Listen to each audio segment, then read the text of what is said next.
What's up guys, welcome back. This is anime fiction. You'll be watching What If Naruto Was Reborn as the Emperor of Viltrumites Part 4. Now, let's begin. Naruto's POV. The residents of downtown Chicago made way as Naruto confidently walked along Michigan Avenue. Even after several months since Earth's integration into the Viltrum Empire, the presence of the Grand Regent among the general populace continued to evoke a profound sense of awe, fear, and fascination. Pedestrians quickly moved aside, conversations quieted, and smartphones were raised subtly to document the unusual sight. Naruto disregarded them entirely. His objective today was not related to government or military matters but rather personal, an exploration of memory. The recollections of his human existence, though within reach, and the emotions experienced were unmistakably apparent, rendered him nearly have a strong desire for them. The emotions he experienced at that moment, the warmth he had not encountered in ages. His advisors, especially the medical specialists from Viltrum, he proposed that engaging in ordinary human activities could enhance his comprehension of the populace he now governs, expressing his wish to understand them more deeply, albeit without disclosing his true motivations. A sound recommendation. This is a candidate for evaluation. He selected Chicago arbitrarily from among the world's major cities, lacking any specific ties to the area. The crowds instinctively parted as he advanced, his crimson cape and white uniform adorned with the Viltrumite insignia clearly visible. He did not take any steps to seem less intimidating or more approachable. Such pretense would be counterproductive and unbefitting of his position. A restaurant captured his interest, not for any specific attribute, but because it symbolized human engagement. Consuming food in a public setting, amidst others participating in the same fundamental biological activity, appeared to be a social ritual that his earliest memories indicated held considerable importance. The establishment featured expansive windows that showcased a dining room with a moderate number of guests, who were engaged in conversation while enjoying their meals. Ideal for his objectives, Naruto entered confidently, the surrounding chatter and clinking of cutlery abruptly halting as attention shifted to the entrance.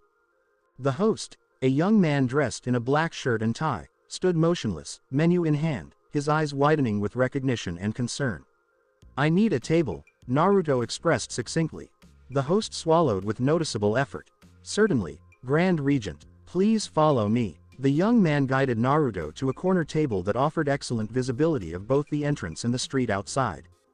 It remained unclear to Naruto whether this was a standard procedure or a result of an instinctive understanding of strategic positioning. He took a seat, his stature commanding attention without overwhelming the restaurant's furnishings. "Would you like to see a menu?" the host inquired, his voice remarkably steady despite the slight tremor in his hands. "Indeed," Naruto responded. As the host departed, discussions within the restaurant slowly picked up again, albeit at a significantly reduced volume and accompanied by occasional looks in his direction. Naruto examined the other patrons with a discerning eye, analyzing their behavioral patterns and social interactions. A family with young children occupied a spacious booth, with the parents striving to maintain decorum as the children engaged in coloring on paper placemats.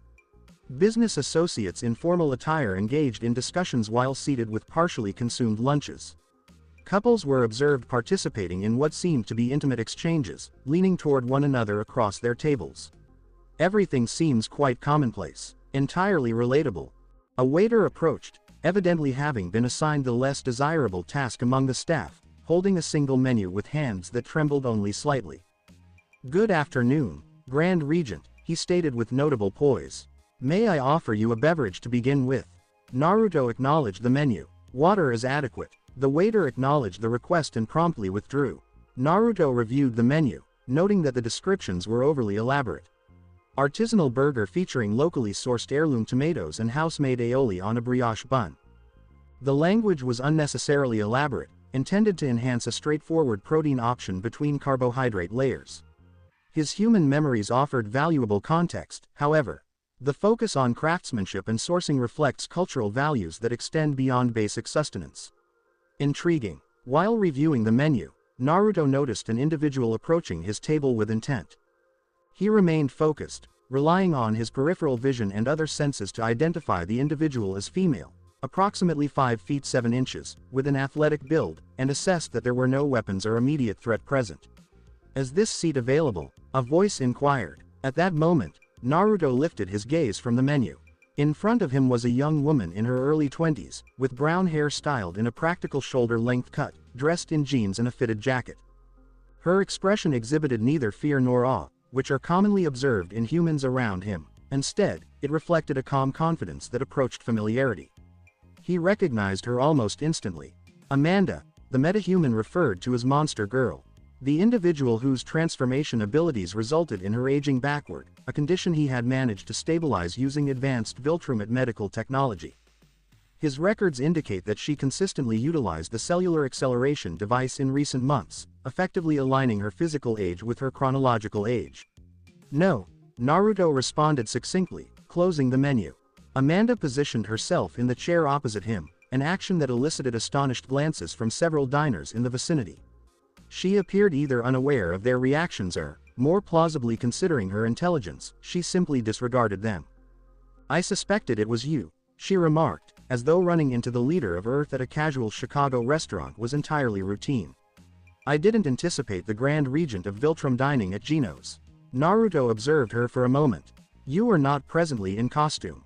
This does not pertain to any Guardian-related issues." "Indeed," she concurred. "Day off. Today, I am simply Amanda." The waiter approached with Naruto's water, almost losing his grip on the glass upon noticing Amanda seated comfortably across from the Grand Regent. "Oh, I apologize for the oversight. Would you care for a beverage as well, miss?" he stammered. "Iced tea, please," Amanda responded, her smile conveying a sense of reassurance that appeared to ease the young man's tension. "Have you made a decision regarding your order, sir?" the waiter inquired of Naruto, notepad at the ready. "The steak, rare," Naruto remarked, returning the menu. Amanda promptly requested, "I would like the grilled chicken salad," before the waiter had a chance to leave. As the waiter swiftly departed, Amanda redirected her focus to Naruto. "What brings the ruler of Earth to an unassuming restaurant in Chicago? I mean no disrespect, but you don't appear to be the kind of person who would appreciate casual dining." "I am conducting an experiment in human social behaviors," Naruto stated honestly, recognizing no need for misrepresentation.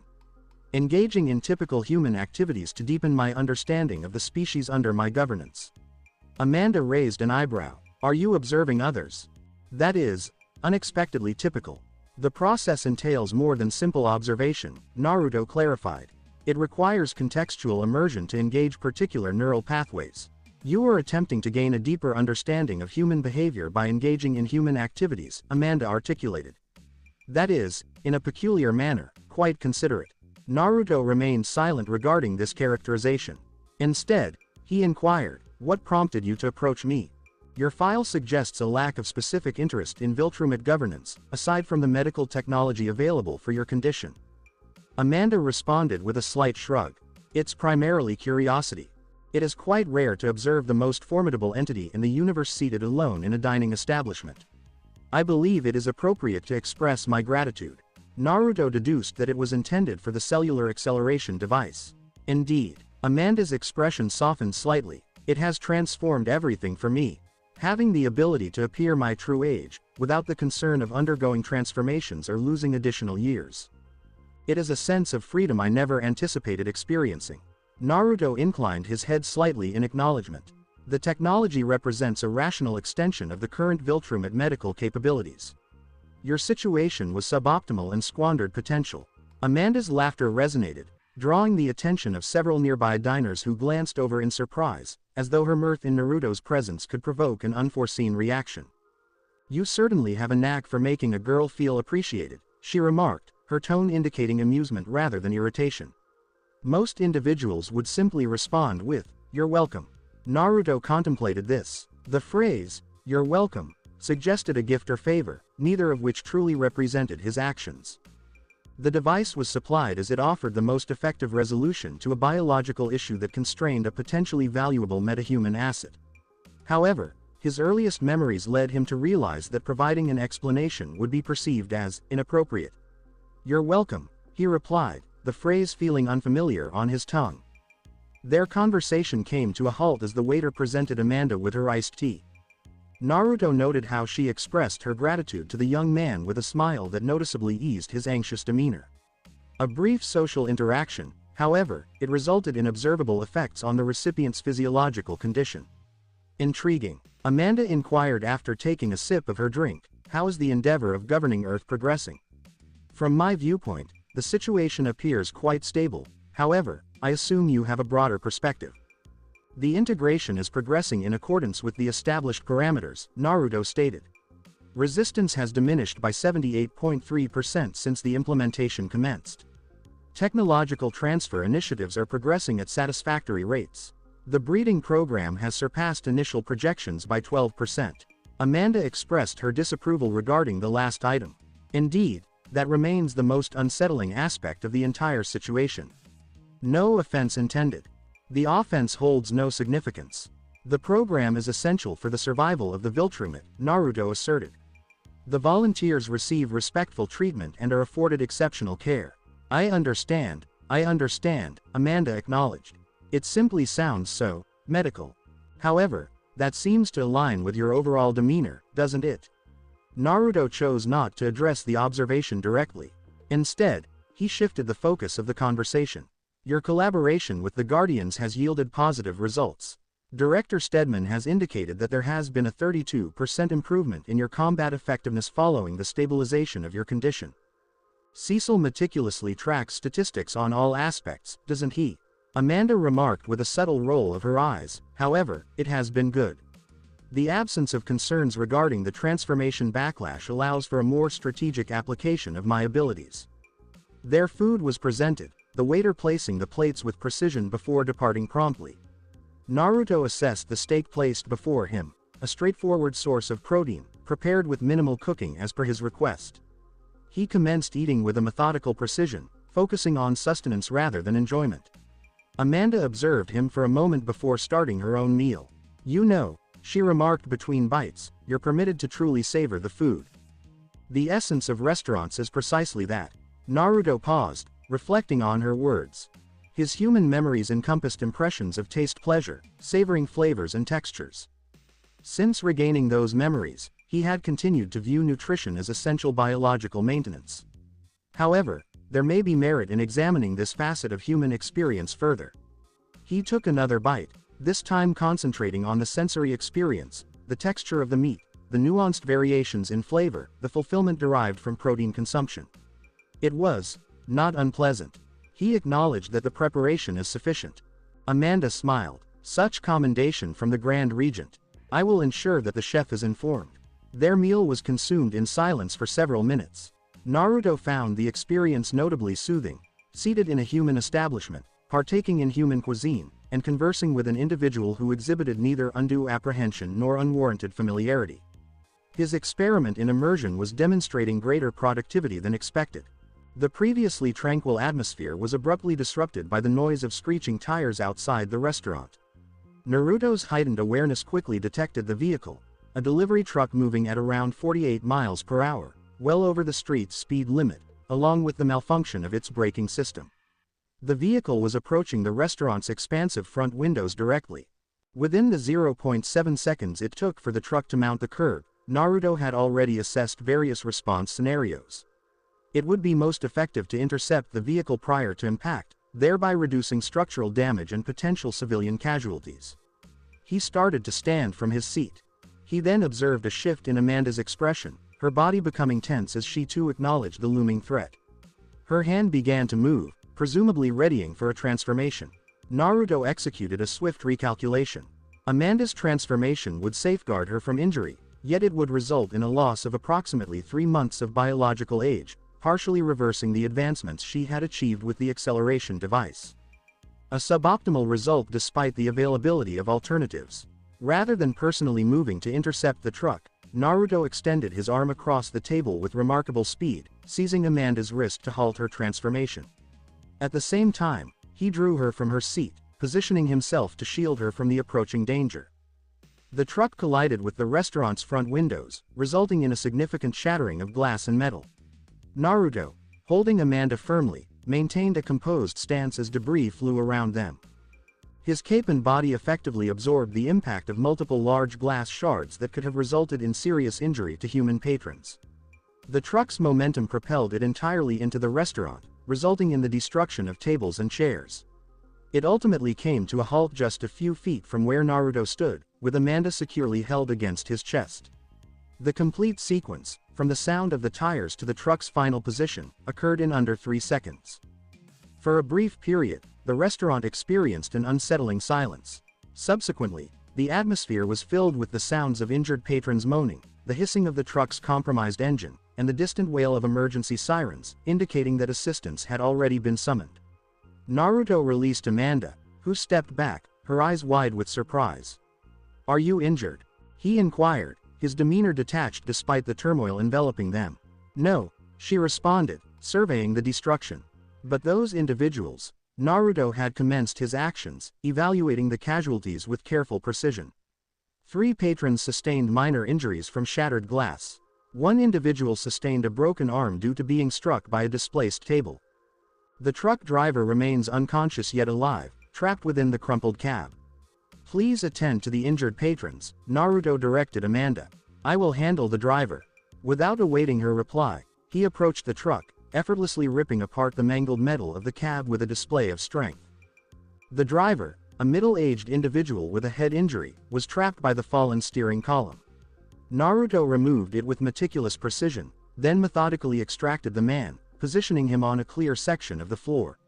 Amanda had efficiently coordinated the less injured patrons to assist those who were more severely affected, utilizing tablecloths as improvised bandages. She knelt beside the driver as Naruto carefully placed him down. "The pulse is steady," she stated after assessing the man's vitals. "However, he requires medical attention for the head wound. Emergency services are on their way," Naruto observed, his acute hearing picking up the sound of sirens approaching. "They are expected to arrive in about 42 seconds. Amanda gazed at him, a question evident in her eyes. "You prevented me from transforming." "Indeed," Naruto affirmed. "The cellular degradation would have been unwarranted considering my involvement. A suboptimal utilization of your biological resources." Something flickered across Amanda's face. Surprise, perhaps, or a realization. Are you ensuring my safety?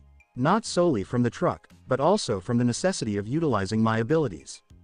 The optimal solution ensured both your physical safety and your cellular integrity, Naruto remarked with clarity. Achieving 2 objectives with a single action exemplifies maximum efficiency. Amanda observed him for a moment before nodding slowly.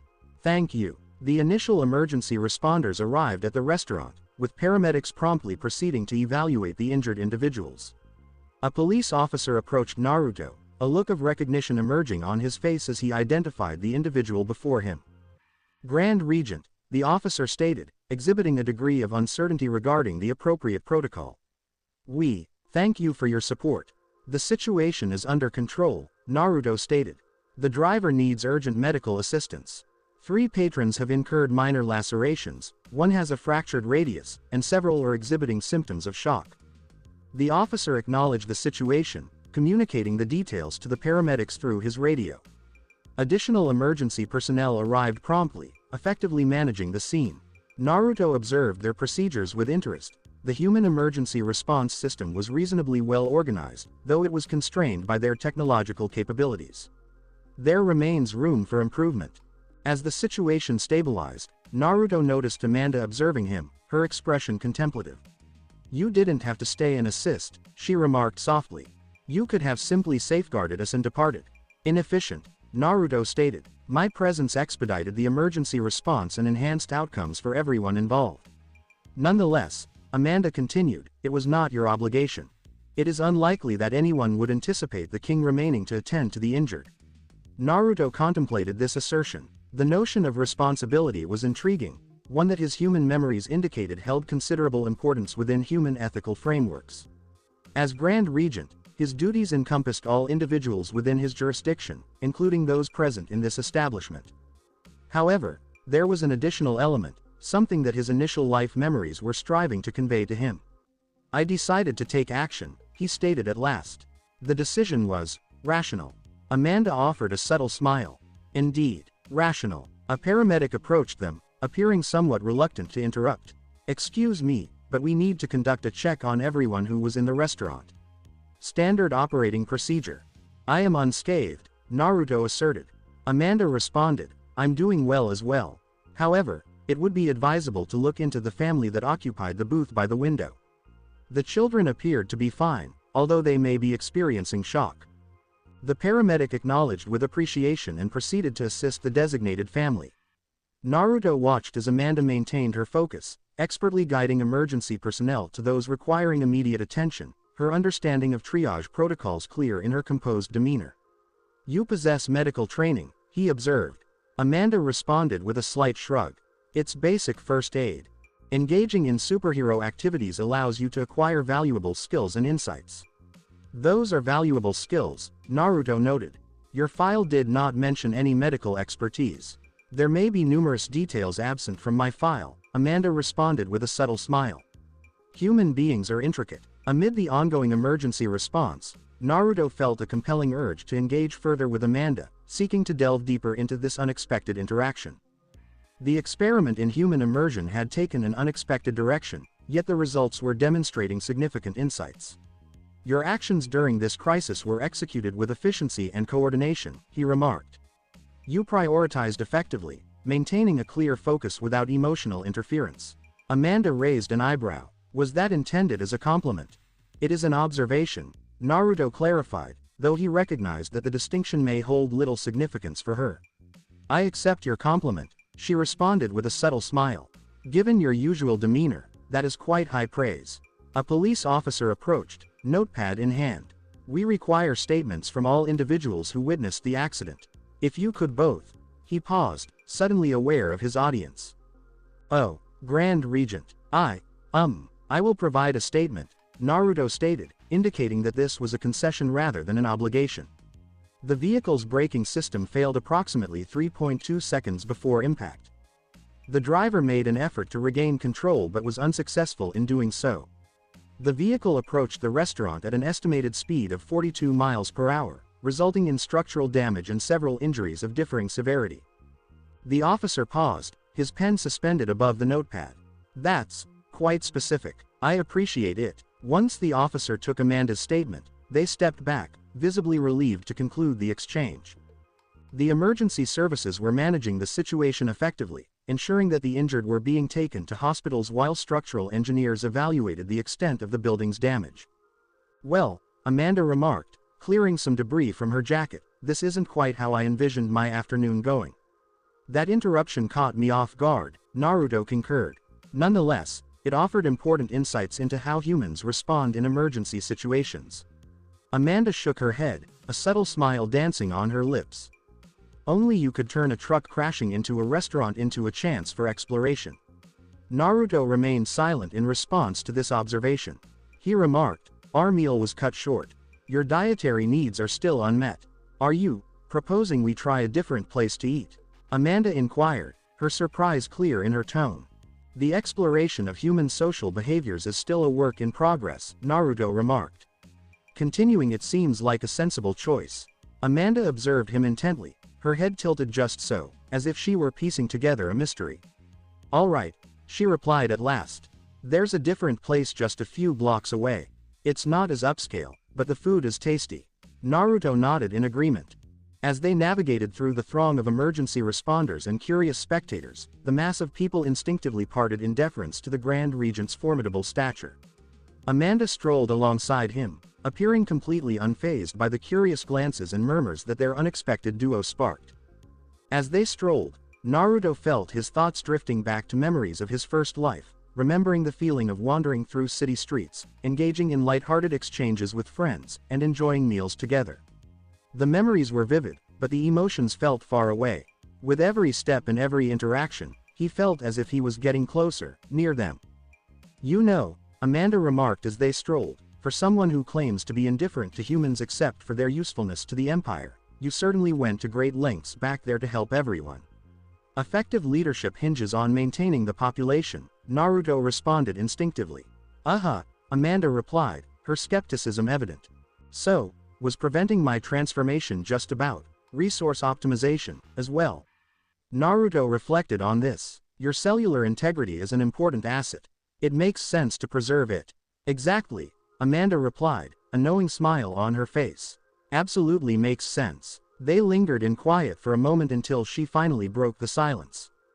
The device you provided, the one that allows me to move forward in age rather than backward, has truly transformed my life. For the first time in a long while, I sense a future ahead of me, rather than merely counting down to my childhood. The technology fulfilled its role, Naruto recognized. Amanda was adamant, it did more than that. It filled me with hope. I've been curious, was that on purpose? Did you think about how this would affect me mentally, or was it solely focused on enhancing my efficiency as a guardian? For a moment, Naruto hesitated at the question. His first assessment truly aimed at enhancing Amanda's effectiveness in battle by removing the negative side effects of her abilities. Yet, at some point in his thought process, possibly shaped by his past experiences, he had also taken into account the nature of her life, the challenges and restrictions her situation created. He finally admitted that both factors played a role in the decision. Amanda nodded, as though he had validated a thought she had long held. I had a feeling. You don't seem as detached and rational as you like to show, do you? Naruto chose not to address this directly. We've made it, he remarked, sidestepping the inquiry, gesturing towards the eatery Amanda had referred to, a quaint spot with a modest sign that said, Mike's Diner. Upon their arrival, a wave of astonished acknowledgement swept over the patrons and staff, discussions coming to a standstill as every gaze fixed upon the Grand Regent. However, after witnessing the process once before, Naruto picked up on slight variations in the reactions.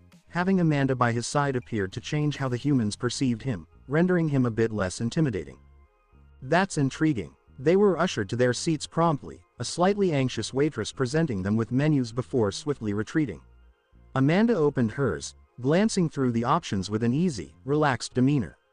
You know, the burgers here are quite delicious, she suggested. Their milkshakes are fantastic. Naruto looked over the menu. It was definitely more straightforward than the earlier place, featuring clear descriptions of simple food items. His human memories offered insight. This was a diner, a kind of eatery centered on comfort food and a relaxed vibe rather than gourmet elegance. I'll go with the burger, he said, setting the menu aside. Great decision, Amanda said with a nod. I'll have the club sandwich. As the waitress came back, Amanda confidently placed the order for both of them, including milkshakes, as if she was deciding for Naruto too. He didn't raise any objections. The study of human social behaviors involved trying out common food items. As they waited for their food, Amanda leaned in a bit closer. Do you mind if I ask you a personal question? Naruto tilted his head slightly, signaling that he was in agreement. What makes Earth special? She inquired. I'm aware of the standard explanation regarding genetic compatibility, but surely there are other planets that could be compatible as well. What makes us the right choice? And what's the reasoning behind the gentle approach? Based on the history you've provided, the Viltrumites typically aren't known for their patience. The inquiry was insightful. Only a handful of individuals had openly challenged Naruto's intentions, often voicing their apprehensions or opposition to the Viltrumite dominance. Even fewer had linked his approach to Earth with the historical backdrop of earlier Viltrumite conquests. Earth has some distinct strategic benefits, Naruto said after taking a moment to think. The variety in its metahuman population provides a unique genetic mix that could greatly benefit Viltrumite evolution. Additionally, the path of its technological growth suggests that, with the right support, it could achieve remarkable progress. Amanda observed him intently, clearly picking up on the fact that there was something deeper beneath the surface. What about the gentle approach? Naruto pondered the extent of his revelations. His earliest memories indicated that being truthful, while keeping certain boundaries in mind, could be beneficial in this exchange. Techniques change as we gain experience, he remarked at last. I oversee Earth's integration personally, rather than relying on intermediaries. This hands-on involvement enables a more refined approach. Are you suggesting that you've gained insights from previous errors? Amanda inquired. What I'm trying to say is that with experience, efficiency gets better, Naruto clarified. The annihilation of planets signifies a squander of resources that can be prevented through more effective strategies. Their food arrived, momentarily interrupting the exchange. Amanda wasted no time and took a bite of her sandwich, while Naruto scrutinized the burger in front of him, a straightforward assembly of meat, bread, and an assortment of condiments. After Amanda's earlier suggestion, he concentrated on the sensory experience as he took a bite. The mix of flavors and textures turned out to be far more intricate than his analytical evaluation had indicated. His instinctual knowledge, which he had overlooked since childhood, along with the dampening of pleasure sensory through smart atom control to avoid being picky about nutritional food, led him to realize that this was deemed good food by both his and Earth standards. So, Amanda encouraged, observing him as he chewed in contemplation. The preparation is better than what we had before, Naruto noted. Amanda smiled broadly. I mentioned it before. Mics may not seem impressive, but they have their act together. They shared a comfortable silence while eating for a few minutes. You know, Amanda remarked as they wrapped up their meal, this has been unexpectedly pleasant. When I took a seat at your table, I half thought I might be vaporized for my audacity. Vaporization would have created too much chaos, Naruto replied. And unnecessary, he said with a faint smile. Besides, I don't have heat vision. Amanda paused, her eyes wide in surprise. Wait, did you just crack a joke? Her eyes lit up with surprise. Hold on, that's a nod to Captain Atomic, right? The way he always zaps villains in those classic comics. She leaned in, completely intrigued. Are you saying that you, the Grand Regent, the most powerful entity in the universe, read comics? Naruto's shoulders shifted in a way that could be seen as a casual shrug, his stance clearly more at ease compared to how he had been when they first started eating.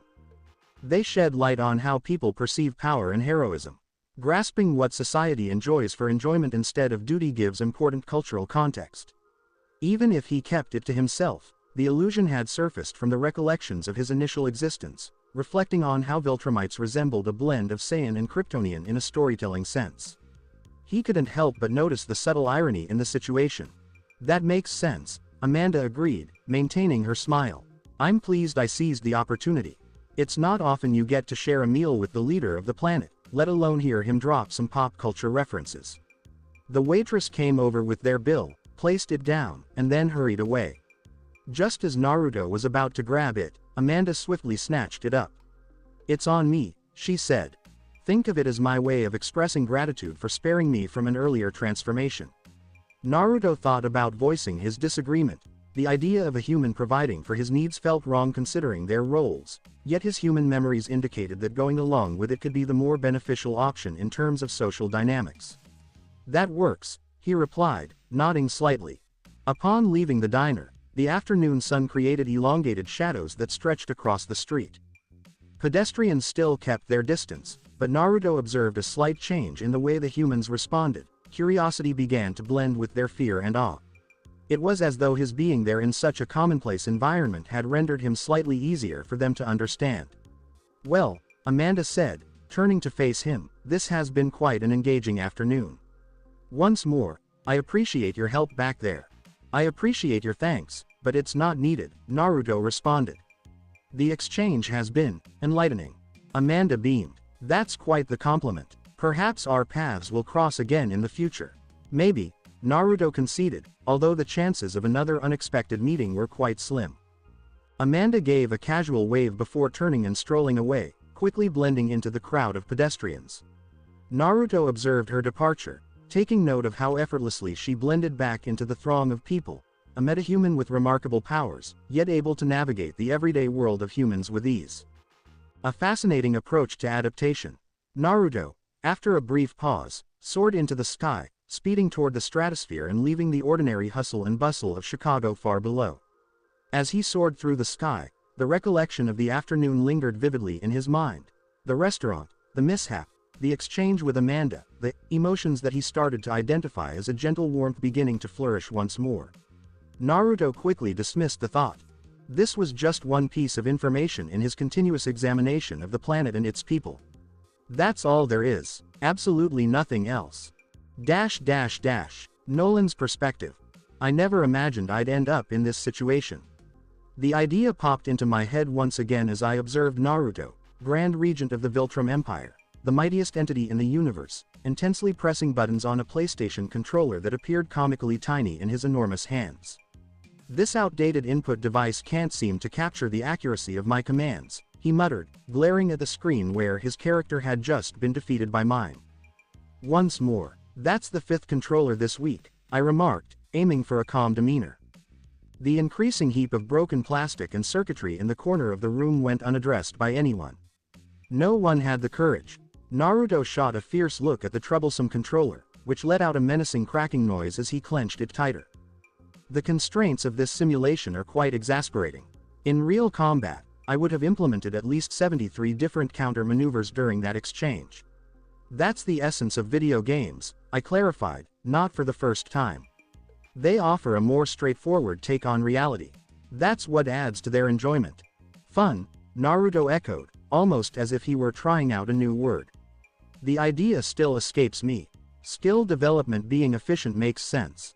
Entertainment for its own sake is. He paused, clearly struggling to articulate his thoughts. From across the room, Conquest let out a chuckle, a sound that continued to send shivers down my spine even after months of being in close quarters. The ancient Viltrumite warrior, once the most feared enforcer in the Empire, settled into an armchair that groaned under his weight. As always, you're overthinking it, Conquest said to Naruto. Simply press the buttons quicker than he does. Naruto's mustache quivered in a way that I had learned to identify as annoyance. The timing mechanisms lack consistency. The response windows fail to match realistic combat parameters. That's why Nolan keeps winning, Conquest remarked, a hint of amusement breaking through his gravelly tone. He's not attempting to use real combat reasoning in a game meant for kids. I felt a twinge at that description. Street Fighter isn't meant for kids. Another round, Naruto insisted, interrupting me. The controller in his hand emitted another warning creak. You know, I said hurriedly, checking the time, Debbie's likely done with dinner by now. We should think about concluding this. Bringing up my wife's cooking made an impact. Naruto's expression changed from a look of frustrated concentration to one that hinted at curiosity. Your friend's cooking abilities are passable. This was almost overflowing with admiration from Naruto. Since Earth's integration into the Viltrum Empire, my family has unexpectedly found ourselves in the unusual situation of having regular social interactions with the Grand Regent himself. What started as official gatherings to talk about the management of Earth had slowly transformed into something that felt more like. Well, it's not quite friendship, to be precise. It resembles an unusual type of family bond that challenges typical explanations. I'm sure Debbie will appreciate your thoughts, I said with a measured tone, placing my controller aside. Tonight, she's preparing lasagna. Naruto observed the dish with satisfaction, noting its layers of protein and carbohydrates. A streamlined approach for delivering various nutrient categories. I held back a grin. Naruto's detailed observations of daily life always brought a smile to my face, even if I kept it hidden. The Grand Regent may have changed since arriving on Earth. More composed, less overtly oppressive, yet he remained the most perilous entity I had ever faced. Conquest stood up from his armchair, extending his large physique. I'll have to decline dinner. I have responsibilities in the European sector. What about the insurgent situation? Naruto asked. There's nothing I can't manage, Conquest responded, a well-known, fierce spark lighting up his gaze. Few casualties, Naruto emphasized, his voice firm and unwavering. The resistance group should be managed and evaluated, rather than eradicated. Conquest's expression briefly showed a hint of disappointment, yet he gave a nod. As you wish, Grand Regent. I observed this dialogue with a keen yet subtle curiosity. The transformation in Conquest during the last few months has been gradual yet clearly evident. The notorious, Mad Dog, of the Viltrum Empire appeared, calmer. Increased concentration. Still frightening, still able to unleash unimaginable brutality, yet in some way more restrained. The routine discussions with Naruto, seemingly focused on strategy but gradually taking on a more mentorship-like quality, had provided the seasoned warrior with a sense of stability I never imagined could exist. As Conquest took off, propelling himself through the unique exit hatch meant for Viltrumite speeds, I glanced back at Naruto. Should we go to the house? Naruto nodded, placing the cracked controller down with careful intent, though another piece of plastic still managed to break away. Let's make sure to gather Eve first. I nodded, finding the suggestion quite expected. Eve's attendance at these family dinners had turned into a regular occurrence, consistently arriving alongside Naruto in a familiar routine. The Grand Regent's fascination with Mark's relationship with Eve was as obvious as a supernova, even though his efforts to encourage their bond were framed in phrases like tactical synergy and optimal genetic compatibility. I was taken aback by the bond that had formed between Naruto and Eve herself. Something nearly fatherly. Naruto's curiosity about Eve's family dynamics, especially her difficult relationship with her father, had shifted from a detached observation to a more caring and protective concern. I wouldn't say anything about it. I appreciate life, thank you very much. She's at the research facility today, I mentioned as we stepped out of the recreation room in Naruto's mountain fortress. Exploring innovative uses of her molecular manipulation. I've noticed her progress has been quite remarkable, Naruto remarked as we strolled through the shining hallways. Her control has improved significantly, showing a 47% increase since the first evaluation. I see what you mean, she's truly remarkable, I concurred. Prior to your training programs, Naruto shot me a quick look from the side. Your son has made a wise choice, even though he hesitates to solidify their connection. I couldn't help but suppress a chuckle at the way he expressed himself. They're quite young, even for humans. Mark tends to be careful when it comes to relationships, particularly given all that has occurred. That's not effective, Naruto stated. It's clear they are a great match. There's no need for lengthy courtship when the perfect pairing is already recognized. People don't quite function like that, I clarified, not for the first time. Building a deep emotional bond requires patience and time. Just a cultural limitation, Naruto said, though his tone lacked the disdain it would have held months prior.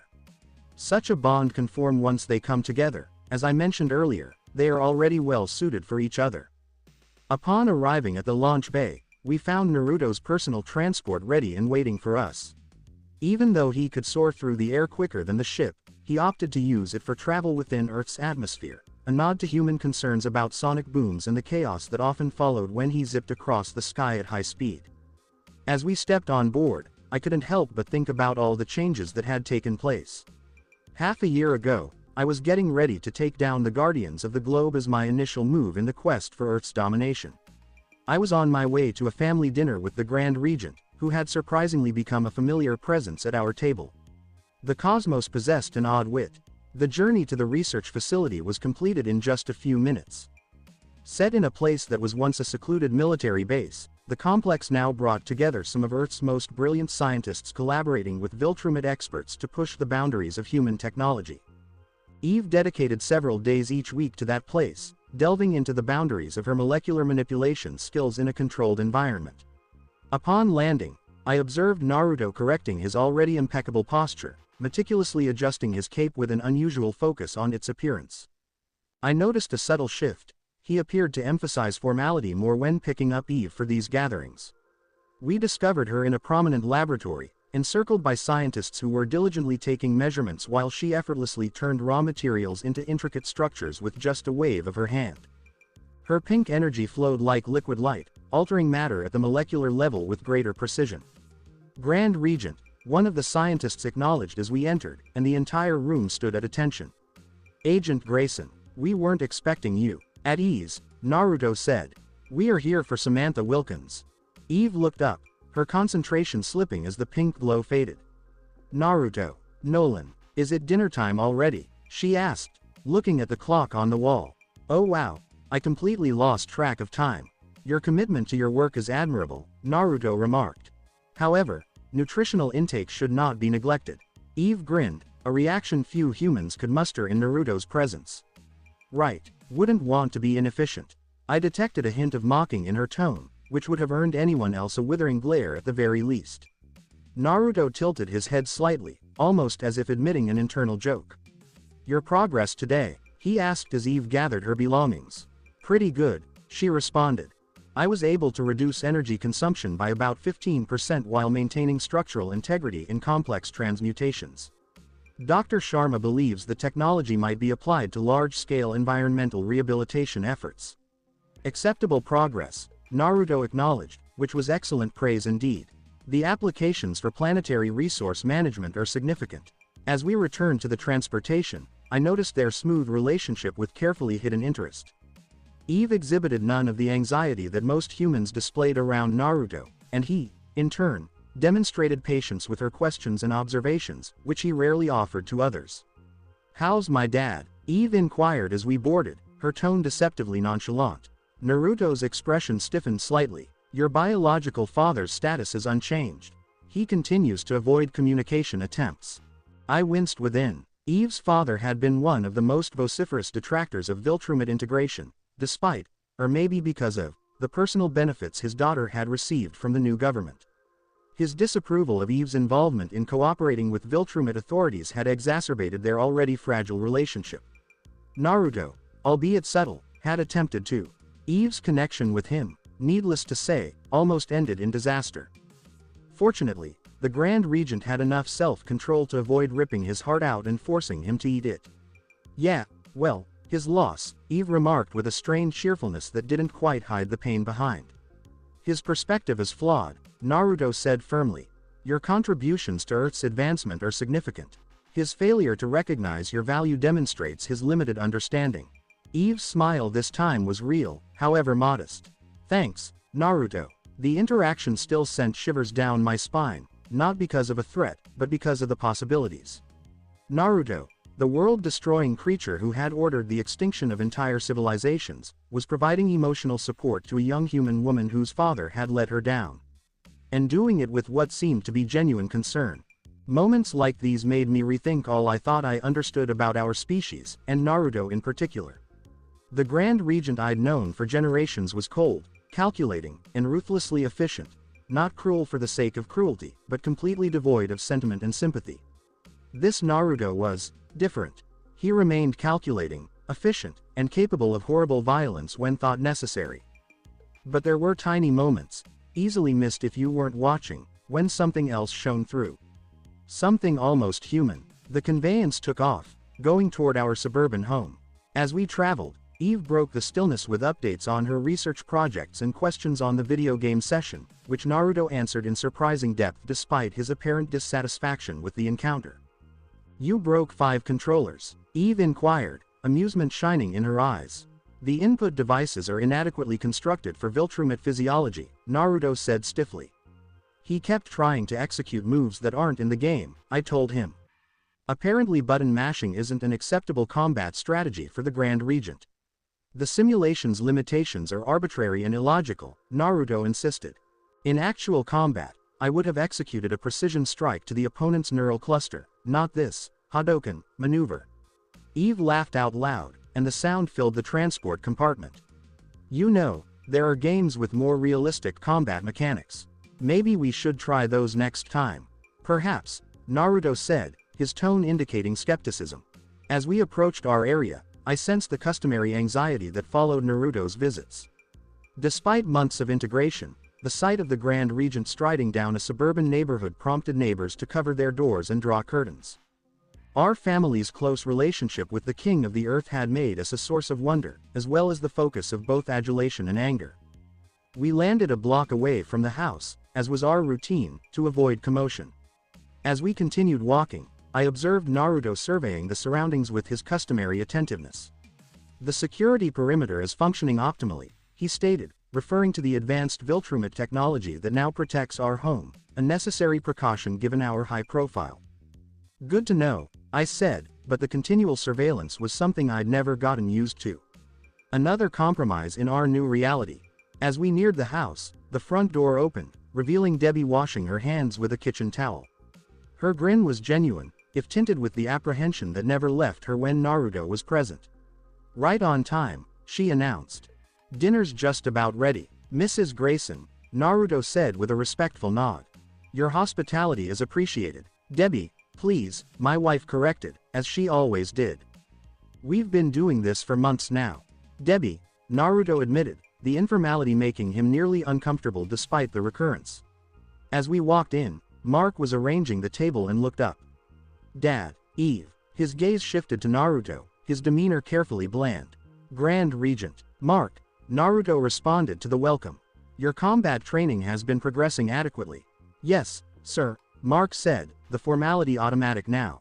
General Craig says my aerial maneuverability has improved by 23% since the last assessment. Agreed, Naruto agreed, though your reaction time in multi-vector attacks remains suboptimal. We're working on it, Mark told him, hiding his frustration. I watched the interaction with conflicting emotions. Mark's relationship with Naruto remained the most difficult of all of ours. As a half-Viltrumite with tremendous potential, Mark received special attention from the Grand Regent, including training sessions, strategic instruction, and historical education about Viltrumite culture. The attention was both an honor and a responsibility, which Mark handled with surprising maturity for his age. "Eve," Debbie cried, shattering the tension. "How's the research going? Any breakthroughs?" As Eve began to enthusiastically explain her latest projects, I assisted Mark in completing the table setting. The household normalcy of the situation contrasted dramatically with the presence of the person who had previously been, and still is, the most feared entity in the cosmos. Now standing awkwardly in our living room, listening to two human women converse. "Dinner's ready," Debbie remarked after a few minutes. "Everyone, please sit down." We took our places at the table, which had been particularly reinforced as a gift from Naruto after our usual furniture had crumbled beneath Viltrumite might for the third time. Mark has had the most problems because Naruto is continually training him to get stronger. The Grand Regent sat opposite me in what had become his normal position, with Eve to his right and Mark on his left. Debbie sat at the opposite end of the table, dishing lasagna. "This smells delicious, Mrs. Debbie," Naruto corrected himself in mid-sentence. "Thank you," Debbie answered, offering him a platter suitable for Viltrumite appetites. "I added extra layers this time. You seemed to enjoy it last week. Your attention to detail is commendable," Naruto said, scrutinizing the piled spaghetti with what appeared to be enthusiasm. After we started eating, the conversation flowed more naturally. Mark spoke about his latest training sessions, Eve commented on her studies, and Debbie provided updates on her community efforts. Naruto, for his part, listened more than spoke, occasionally asking clarifying questions or making remarks. To an outsider, it may have appeared normal, a family dinner with a particularly formal visitor. "The integration of medical technology in rural areas has exceeded projections," Naruto stated at one time. "Your coordination of the volunteer medical corps has been efficient, Debbie." My wife's eyes widened in surprise at the frank compliment. "Thank you. The volunteers have been amazing. And having access to Viltrumite healing technology has transformed what we can accomplish. Human adaptability continues to impress," Naruto stated. "The speed with which your species incorporates new methodologies is unexpected." "We're pretty good at rolling with the punches," Mark explained. Naruto furrowed his brow slightly. "An idiom referring to resilience in the face of adversity. Appropriate." I caught Debbie's glance across the table and shared a moment of silent laughter at Naruto's literal interpretation. These moments of near normalcy had become more common as the months passed, but they never completely obscured the underlying reality of our predicament. "So," Debbie asked, changing the subject, "what game were you playing today?" Eve mentioned something about Street Fighter. "A primitive combat simulation," Naruto affirmed, his voice tinged with displeasure. "With arbitrary limitations that bear little resemblance to actual combat dynamics. He's just mad because I beat him 7 times in a row," I explained, unable to resist. Naruto's eyes narrowed slightly. "The interface is poorly designed for beings of superior strength and reflexes. The commands are unnecessarily complex for basic maneuvers." "That's kind of the point," Mark stated. "It's about timing and memorizing move combinations, not actual fighting skill." "An inefficient method of entertainment," Naruto stated. Though he hesitated, appearing to think carefully about his remarks, "I understand its value as a social bonding activity among humans." The admission, no matter how modest, surprised me. Another example of how Naruto was. His evolution has continued since his arrival on Earth. His first interest in human actions was solely strategic, to better comprehend the species under his authority. But recently, there appeared to be something more to it, almost like a genuine inquiry. "Maybe we should try a different type of game next time," Debbie said gently. "Something strategic rather than reflex-based." "Perhaps," Naruto replied, "though I find the concept of games fundamentally puzzling. Simulated challenges with no practical application seem an inefficient use of time." "Not everything has to be efficient," Eve explained. "Sometimes fun is its own reward." "A human perspective," Naruto observed, albeit without the rejection such a statement would have carried months ago. As supper progressed, I found myself studying the dynamics around the table with a dreamlike detachment. My son is studying combat skills with the being who, if circumstances had been different and Mark hadn't listened to me and fought against me, could have become his greatest adversary. My wife, serving as seconds to the ruler of the empire that had captured her planet. Eve was debating the benefits of recreational pursuits with a deity who had previously commanded the annihilation of entire civilizations. And I, Nolan Grayson, once Omni-Man and agent of Viltrum, am now, what? A liaison, an advisor, somewhere between subject and confidant to the most powerful person in the known universe. Debbie brought out dessert, a chocolate cake that had become one of Naruto's favorites, despite his refusal to acknowledge having preferences for anything as insignificant as taste. The combination of cacao, sugar, and dairy proteins is satisfactory, he said, as Debbie brought him a slice. High praise from the Grand Regent, I translated for Debbie's benefit, eliciting a minor twitch of Naruto's mustache that could have been irritation. As we ate dessert, the talk shifted to planned events, a global summit on Viltrumite human integration policy, a new phase of the technological transfer project, and Mark's training schedule for the next week. Eve will join you for the high-atmosphere maneuver training, Naruto announced to Mark. Her molecular manipulation abilities, like always, will provide optimal conditions for practicing multi-vector evasion techniques. Mark and Eve exchanged glances that held a lot of unsaid communication. Neither objected to the arrangement, having long accepted Naruto's not-so-subtle matchmaking attempts. I've been working on some new shield configurations that might help, Eve told me. They should provide more realistic combat scenarios. Acceptable, Naruto said with a smile. Your initiative demonstrates appropriate commitment to improvement. I noticed a tiny softening in his tone when addressing Eve, which was another of those subtle cues that I'd come to understand over the months. Whatever Naruto's great strategic goals may be, his interest in Eve's development appeared to go beyond basic utility. We went to the living room after dessert, as was our usual. These post-dinner chats had turned into a strategic briefing session, with Naruto updating us on Empire advancements and soliciting feedback on Earth-specific issues. The breeding program continues to exceed projections, Naruto said as we took our seats. The genetic compatibility between Viltrumites and humans has proven even more advantageous than initially calculated. I saw Debbie's mild uneasiness with the subject. The breeding program remained one of the more contentious areas of the integration, despite the absolutely voluntary nature of involvement and the substantial benefits supplied to human partners. The medical benefits have been significant as well, I pointed out, diverting the subject toward less delicate terrain. The Cancer Eradication Initiative is ahead of schedule in most regions.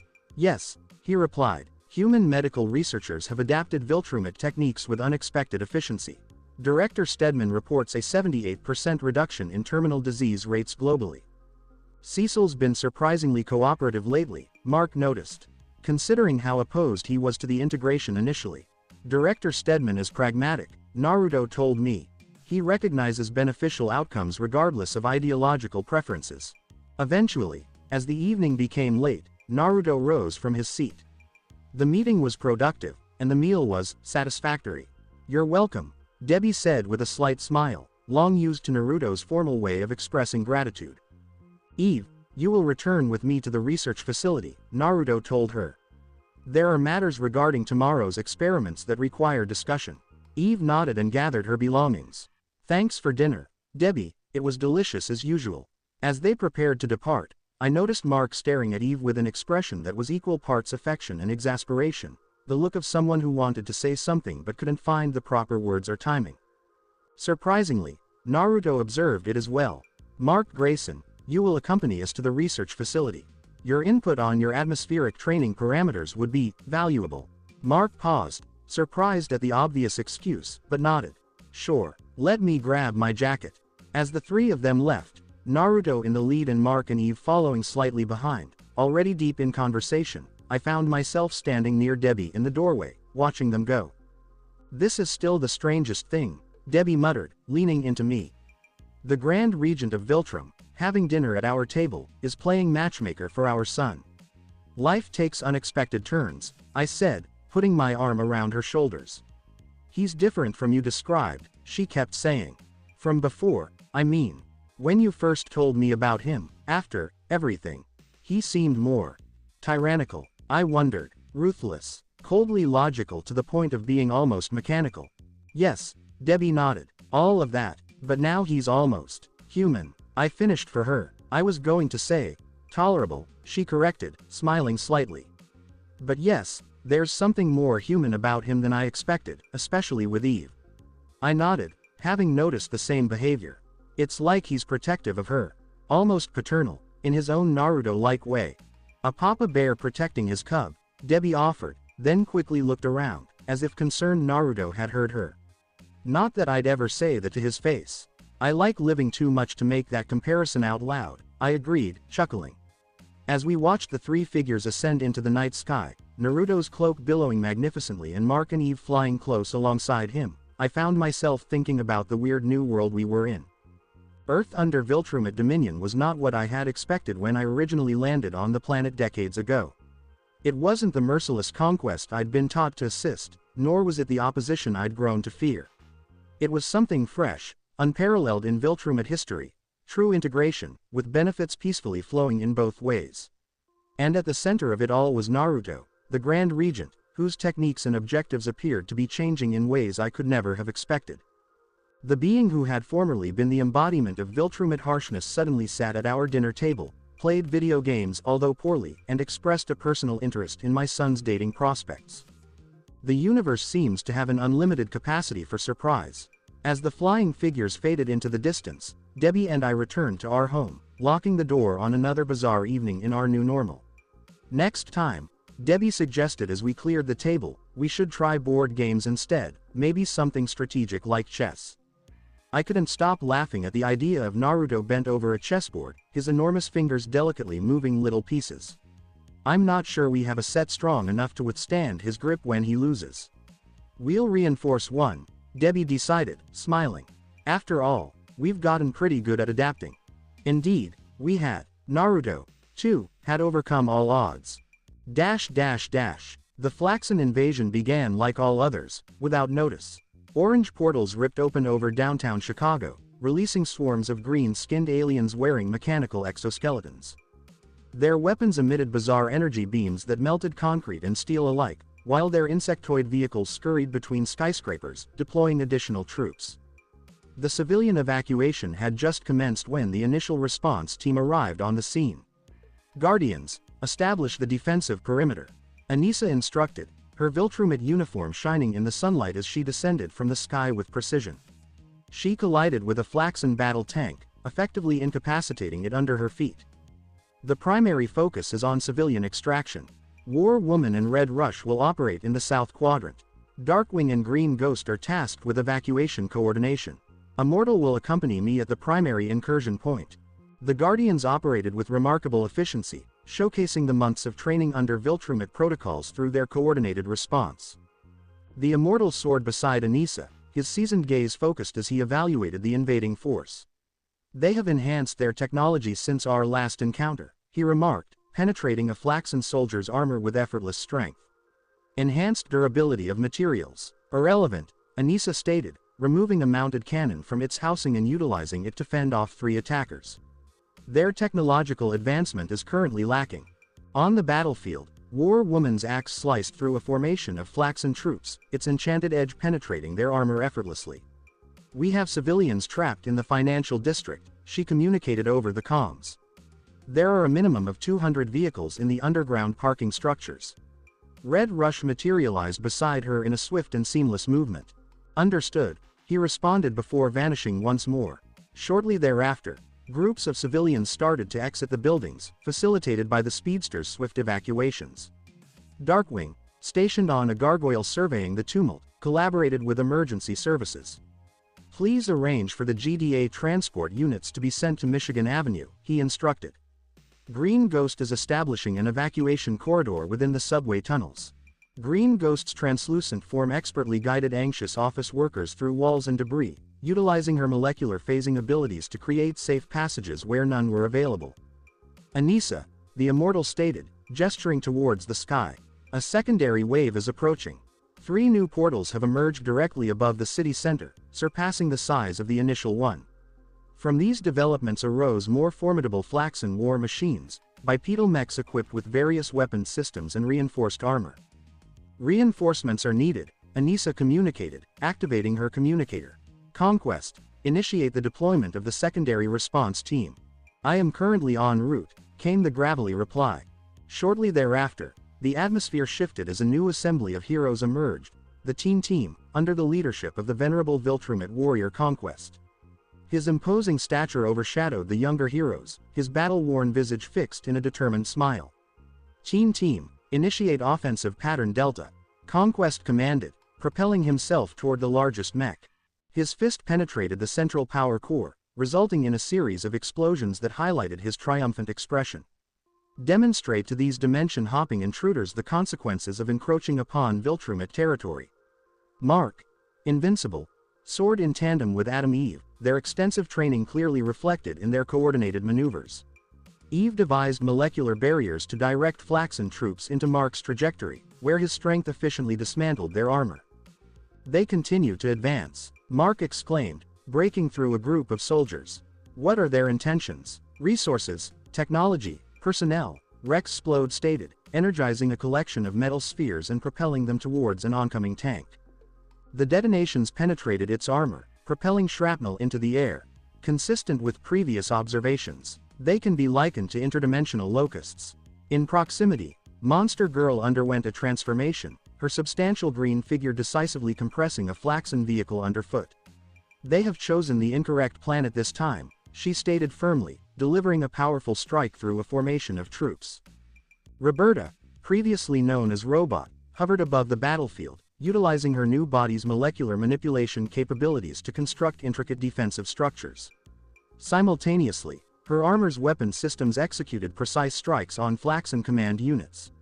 She noted the evolution of their portal technology while analyzing the energy signatures. The dimensional anchors exhibit greater stability compared to earlier incursions. A sustained invasion is being planned, rather than a mere raid. Then we ensure they come to regret their actions, Conquest asserted, detaching the arm from a mech and wielding it as a club against its counterparts. Enduring remorse. The conflict escalated as additional Flaxon forces materialized from the portals. Despite the heroes' diligent efforts, the overwhelming numbers posed a significant challenge. We must close those portals, the Immortal stated, skillfully deflecting energy blasts while engaging in combat alongside Anissa. Negative, a new voice transmitted through all communicators. The portals are currently open. All Viltrumites in attendance adjusted their posture at the sound of the voice. Naruto, Grand Regent of the Viltrum Empire. Grand Regent, Anissa inquired, her tone reflecting a sense of acknowledgement rather than challenge. I am currently observing, Naruto replied. Proceed with the defense of the city. It is imperative to minimize civilian casualties. However, the primary portal must remain operational. Understood, Anissa responded, promptly adjusting her approach. Guardians, Teen Team, initiate Containment Protocol 7. Our objective is not to close the portals, but to secure them. The strategy evolved, with the heroes now concentrating on driving the Flaxon forces back to their entry points instead of trying to completely cut off their connection. Nolan, Omni-Man, made his entrance, his white and red uniform cutting through the sky as he navigated through a formation of Flaxon aircraft with precision. What is the situation? He inquired, approaching Anissa and the Immortal at the main battle line. Grand Regent requires the portals to be both secured and operational, Anissa articulated, demonstrating her strength by crushing a Flaxon soldier's helmet with one hand. We are executing containment protocols. Nolan acknowledged with a nod, swiftly grasping the implications. He is strategizing a counter-invasion. Exactly, Anissa affirmed. The Immortal's demeanor shifted to one of seriousness. Leveraging their own technology to our advantage. Highly effective. And furthermore, Nolan added, the Flaxons have consistently invaded Earth. It is time for a definitive resolution. A significant explosion disrupted their conversation as a new Flaxon weapon was deployed, a towering walker equipped with multiple energy cannons that systematically carved trenches through the city streets. That is a novel development, the Immortal remarked with a hint of dryness. Before Anissa or Nolan had the opportunity to reply, a pink energy barrier appeared in front of the walker's main cannon, redirecting its blast upward into the sky. Eve positioned herself close by, her hands outstretched as she upheld the barrier. I cannot maintain this indefinitely, she called. Mark swiftly overtook her, reaching his top velocity. You are not required to, he responded, forcefully striking the walker's leg joint with sufficient intensity to sever it completely. The large machinery fell, colliding with a line of deserted vehicles. Rex seized the opportunity, advancing towards the fallen walker's power core. Warning. Explosive device deployed, he announced as he initiated the launch. The ensuing explosion completely obliterated the walker, resulting in nothing but distorted metal remnants. Conquest's laughter echoed, a sound that sent a chill through even his allies. These Flaxons exhibit remarkable tenacity, he remarked, effortlessly crushing a soldier's exoskeleton with his strength. However, determination does not hinder the force of a Viltrumite fist. Roberta assessed the battlefield from her elevated position, utilizing her armor's systems to deliver tactical overlays. The command structure is undergoing adaptations, she reported. They are reverting to defensive formations around the portals. It appears they are preparing for a strategic withdrawal. Not yet, Naruto's voice responded once more. Advance their position. Ensure the primary portal is fully secured. The heroes intensified their efforts, constraining the Flaxon forces into a more confined perimeter surrounding the largest portal. The extraterrestrial beings engaged in a fierce struggle, yet the united strength of the Guardians and Teen Team was ultimately insurmountable. Monster Girl skillfully maneuvered past a line of defenders, establishing a clear opportunity. The portal perimeter has been breached, she announced. Excellent, Anissa responded. Immortal, Omni-Man, please secure the anchor points. We must maintain the stability of the portal during their retreat. The two experienced heroes maneuvered to opposite sides of the vast orange vortex, confronting the most formidable Flaxon defenses. Nolan swiftly navigated through a group of highly trained guards, their sophisticated armor offering little more resistance than paper. Just like in the past, he commented to the Immortal on the other side of the portal. Now we are genuinely aligned, the Immortal responded, effortlessly dismantling a Flaxon command unit with his strength. The situation in the battle had shifted significantly. The Flaxon troops commenced their return through the smaller portals, which subsequently sealed behind them. The sole remaining portal was now completely encircled by Earth's defenders. The Flaxon units are retreating, Mark noted, standing beside Eve as they observed the withdrawal. Tactical withdrawal, Roberta clarified, landing nearby. They will reconvene on their end, evaluate our strengths, and strategize a more focused approach for their subsequent incursion. There will not be a subsequent incursion, Naruto stated, his voice now direct and clear. The Grand Regent arrived from above, his crimson cape flowing elegantly as he touched down in the midst of the gathered heroes. Their remaining forces hastily retreated, leaving behind equipment in their urgency to flee due to his mere presence. Grand Regent, Anissa acknowledged with a slight inclination of her head. Naruto assessed the battlefield, his demeanor stoic beneath his mustache. Your coordination met the expected standards, he remarked.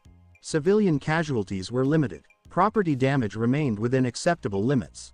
This was indeed a significant commendation originating from Naruto. The Flaxons have been successfully repelled, Conquest reported, approaching his leader with clear deference. As per your instructions, the primary portal continues to function. Excellent, Naruto acknowledged. The ongoing dimensional incursions have been a continual challenge. It is now time to implement a lasting solution. The Immortal advanced, maintaining a careful stance while his eyes remained focused. What type of enduring solution do you intend to implement? Naruto observed him with a measured evaluation. The sole approach that will guarantee the safety of Earth is the total subjugation of the Flaxon dimension. A quiet conversation spread among the gathered heroes. Mark and Eve shared a brief exchange of glances, while Roberta focused intently on Naruto. Are you suggesting an invasion of their dimension? The Immortal inquired. I intend to eliminate their ability for interdimensional aggression, Naruto clarified. Indefinitely, Naruto ascended into the air, positioning himself directly above the portal. He conducted a final assessment of the gathered heroes, then elevated his hand to unfasten his cape. The crimson fabric cascaded gracefully as it descended, captured by Monster Girl, who had returned to her human form now that the conflict had concluded. Please ensure this is handled, Naruto directed her, his voice resonating clearly despite the distance. Amanda blinked in astonishment, the opulent fabric weighing down her arms. Yes, Grand Regent. With that, Naruto pivoted and ascended into the portal, vanishing in a burst of orange energy. For a brief period, there was a palpable stillness as everyone processed the Grand Regent's sudden exit. Nolan was the first to regain his composure. Anissa, Immortal, Mark, Eve, Roberta, follow me. He instructed, propelling himself toward the portal. The remaining personnel, please secure the area and manage the remnants. The designated heroes promptly proceeded, without any opportunity for inquiries or delay. One by one, they disappeared into the swirling vortex. Conquest observed their departure before addressing the remaining heroes. "You heard Omni-Man," he stated firmly.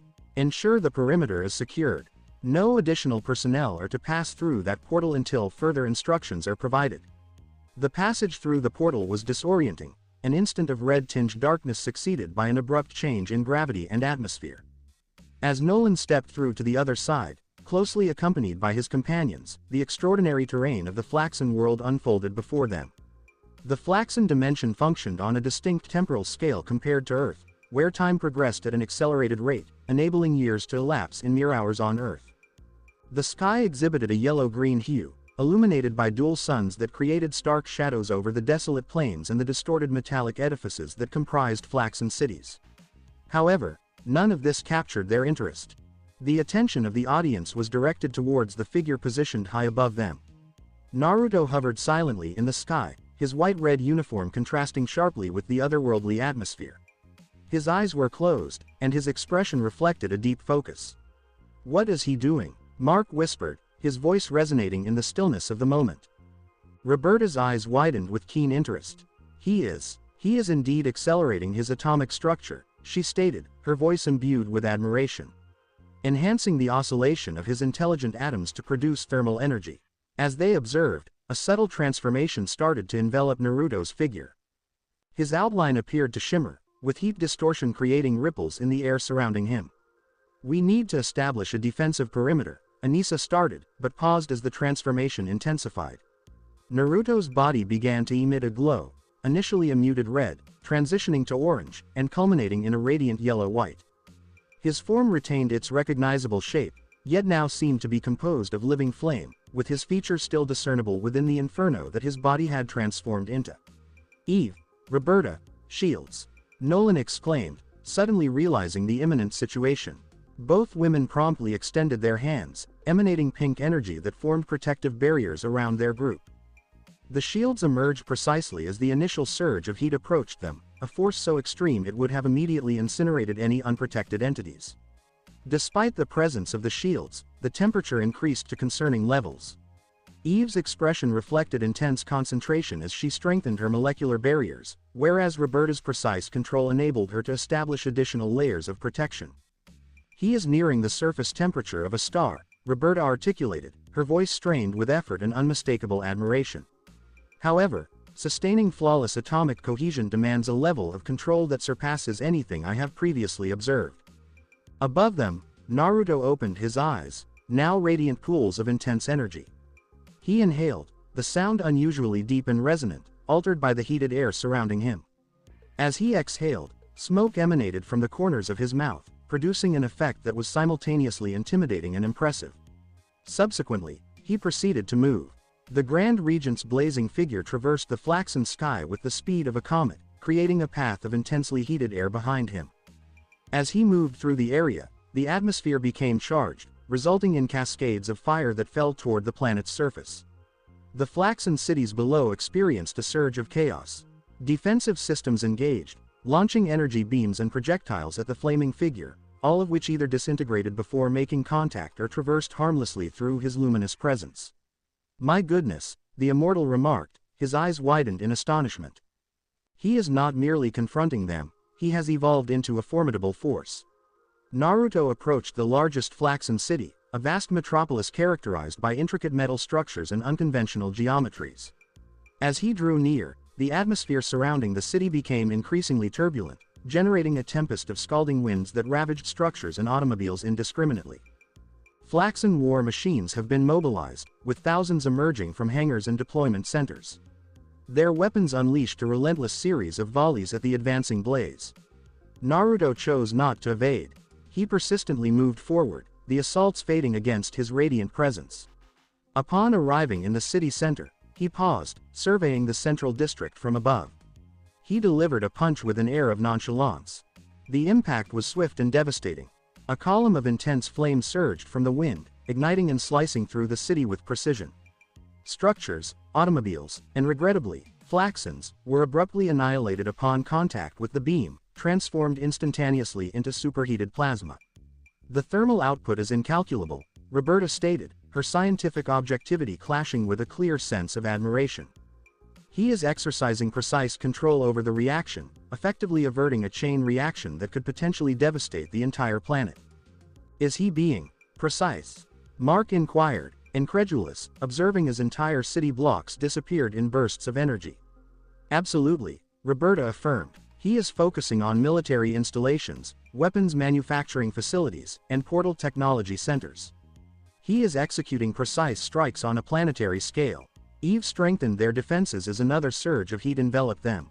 I find myself at a loss for words regarding this situation. Godlike, the immortal stated, his voice unusually restrained. I have existed for millennia, witnessed entities of remarkable strength, yet this represents a decree from a higher authority. Below them, the ocean adjacent to the city started to churn violently, with large plumes of steam ascending to form unusual storm systems. Lightning illuminated the vapor clouds, enhancing the dramatic atmosphere of the scene. Flaxon military forces have intensified their counteroffensive, deploying their most formidable arsenal, planetary-scale missiles engineered to disrupt continental structures. These also demonstrated ineffectiveness, detonating harmlessly against Naruto's or are being redirected with nonchalant gestures toward military targets. The degree of atomic control he is exhibiting surpasses theoretical boundaries, Roberta remarked, her gaze fixed on Naruto's intense presence. He is not merely generating heat, he is skillfully manipulating the fundamental forces of matter itself. Exceptional. He is truly exceptional. The respectful tone in her voice prompted the others to look her way. Eve's eyebrows lifted subtly as she discerned an element in Roberta's expression that transcended mere scientific interest. Roberta, she inquired gently. Roberta appeared oblivious, her focus solely directed towards Naruto. The apex of evolution, she whispered, nearly to herself. Complete command of the physical form. What achievements could be realized with such strength and precision? Nolan exchanged glances with the immortal, both acknowledging the deeper sentiment reflected in Roberta's eyes. Above the devastated city, Naruto proceeded towards his next objective, a substantial military facility integrated into a mountain range.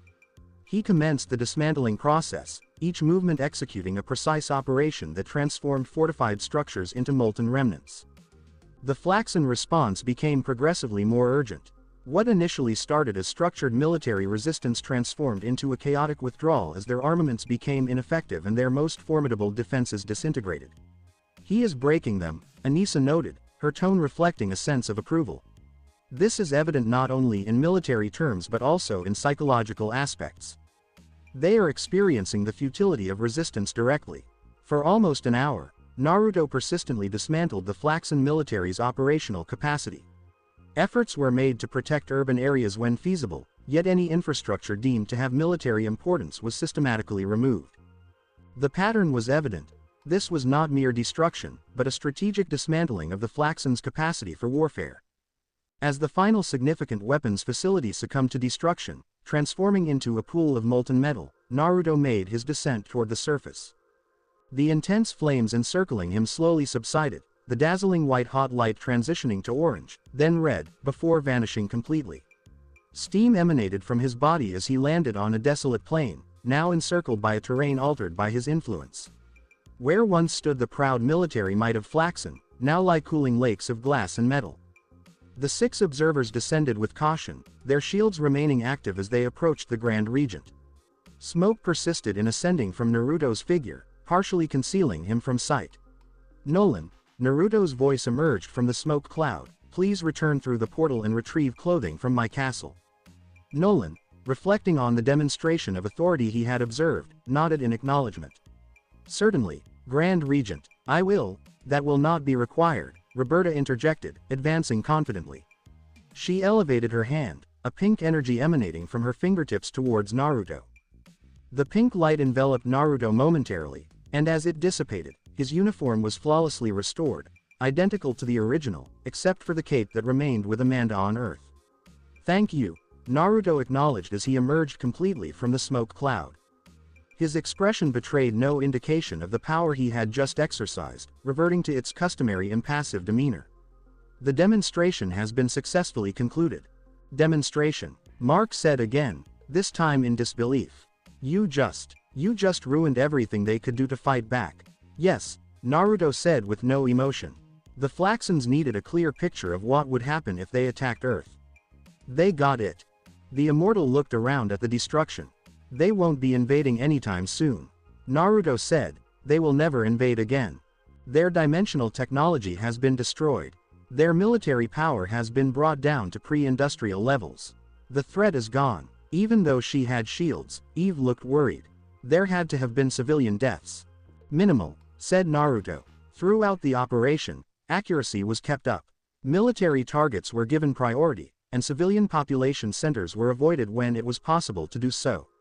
Roberta said, the control you showed was amazing, with a tone of voice that made it clear she was impressed. It should be theoretically impossible to keep atomic cohesion while making such high temperatures. Naruto looked at her with what may have been the smallest touch of approval. Viltrumite physiology, when properly understood and controlled, lets you change basic forces that science doesn't fully understand. It was beautiful, Roberta murmured in a gentle voice, her eyes never leaving Naruto's face. After this statement, there was an awkward stillness that was only broken when Nolan cleared his throat. Grand Regent, we should go back to Earth. The portal is still safe, but we don't know how long it will stay that way. Naruto nodded and said, agreed. We have done what we came here to do. The seven figures flew back up into the air toward the gateway that still connected Earth to the Flaxon dimension. As they journeyed, they saw places that Naruto's might had changed, such as lakes of glass where had once been military bases and twisted metal sculptures that had once been weapon factories. Mark looked down at the destruction and said, will they get better? Eventually, Naruto said, their society will rebuild, but without their dimensional technology and military infrastructure, they will focus on themselves instead of conquering others. This is a better path for their species. They got to the portal, where the orange light was still spinning even though everything else was in ruins. They all went through one at a time, going back to the Chicago street where the invasion had started just a few hours before. Cleanup was already going on Earth. The remaining heroes had secured the perimeter, and GDA personnel were cataloging alien technology and treating the minor injuries received during the combat. As they came out of the portal, Conquest greeted Naruto with a salute. Grand Regent, the situation has been handled as you asked. Naruto nodded to show he understood. Choose 3 Viltrumites to go into the Flaxon dimension. They are in charge of keeping the gateway open and setting up basic rules for how to live in the realm. The Empire is going to take over the dimension. At once, Grand Regent, Conquest said, and he quickly set to work carrying out the commands. Amanda walked up slowly, still holding Naruto's cape with care. Your, cape, Grand Regent, she murmured, handing up the red fabric. Naruto nodded in appreciation and easily reattached it to his outfit. Cecil Stedman asked, the Flaxons. As he walked up with his tablet in hand, which he had since the Viltrumite victory. Naruto said simply, not a threat anymore. We've taken away their ability to invade other dimensions. Cecil's eyebrows were a little higher than his sunglasses. Forever, yes. Cecil seemed like he was going to ask for more information, but something in Naruto's face, or maybe the startled glances on the faces of the people who had come with him, made him change his mind. I'll make the necessary changes to the global security briefing. As the group started to break up, something hit the ground nearby with a loud bang, sending debris flying and making a tiny hole in the already damaged pavement. A loud laugh rang out across the battlefield, getting louder as a huge figure came out of the dust cloud. Finally, yelled a voice that sounded like it was meant for battlefields and blood. Worthy opponents. When the dust cleared, a huge, lion-like person stood there, his body covered in battle scars and armor. He had a huge spiked mace in one hand and what looked like an extraterrestrial energy blade in the other. His cat-like features were divided into a ferocious grin that showed both happiness and a desire to kill. Viltrumites. The beast yelled, his eyes full of bloodlust. The legends speak truly of your power. I have traveled across 17 galaxies looking for a worthy opponent. Mark bent over to Eve. Who or what is that? He said in a low voice. Naruto went forward before she could say anything. His face stayed the same, but his body language changed slightly to show that he was ready for a fight. Battle Beast, he said, and you could tell he recognized it. Your name comes before you. The lion-like warrior's smile grew wider, showing sharp teeth. And yours, Grand Regent of Viltrum. Destroyer of worlds, conqueror of stars. He raised his sword and pointed it right at Naruto. I dare you, strongest of Viltrumites. Let's see how strong we are in glorious battle. The heroes who had come together got ready for another fight. Naruto, on the other hand, stayed completely still and watched the fighter. Battle Beast laughed again, and the sound echoed down the ruined street. Grand Regent, what do you say? Should we dance the dance of death and glory? Should we see whose blood waters the earth today? Dash dash dash. Grand Regent, Cecil Stedman cried from behind. His voice cut through the tense calm that had settled over the battlefield. Before you answer this challenge, I should let you know that the evacuation of civilians is over. The whole sector is clear for 5 miles. Naruto kept his eyes on Battle Beast, but he nodded slightly to show he understood. Deaths from the Flaxon invasion. Minimal, said Cecil. 17 people hurt, but no deaths. There is a lot of damage to property, but most of it is in the business district.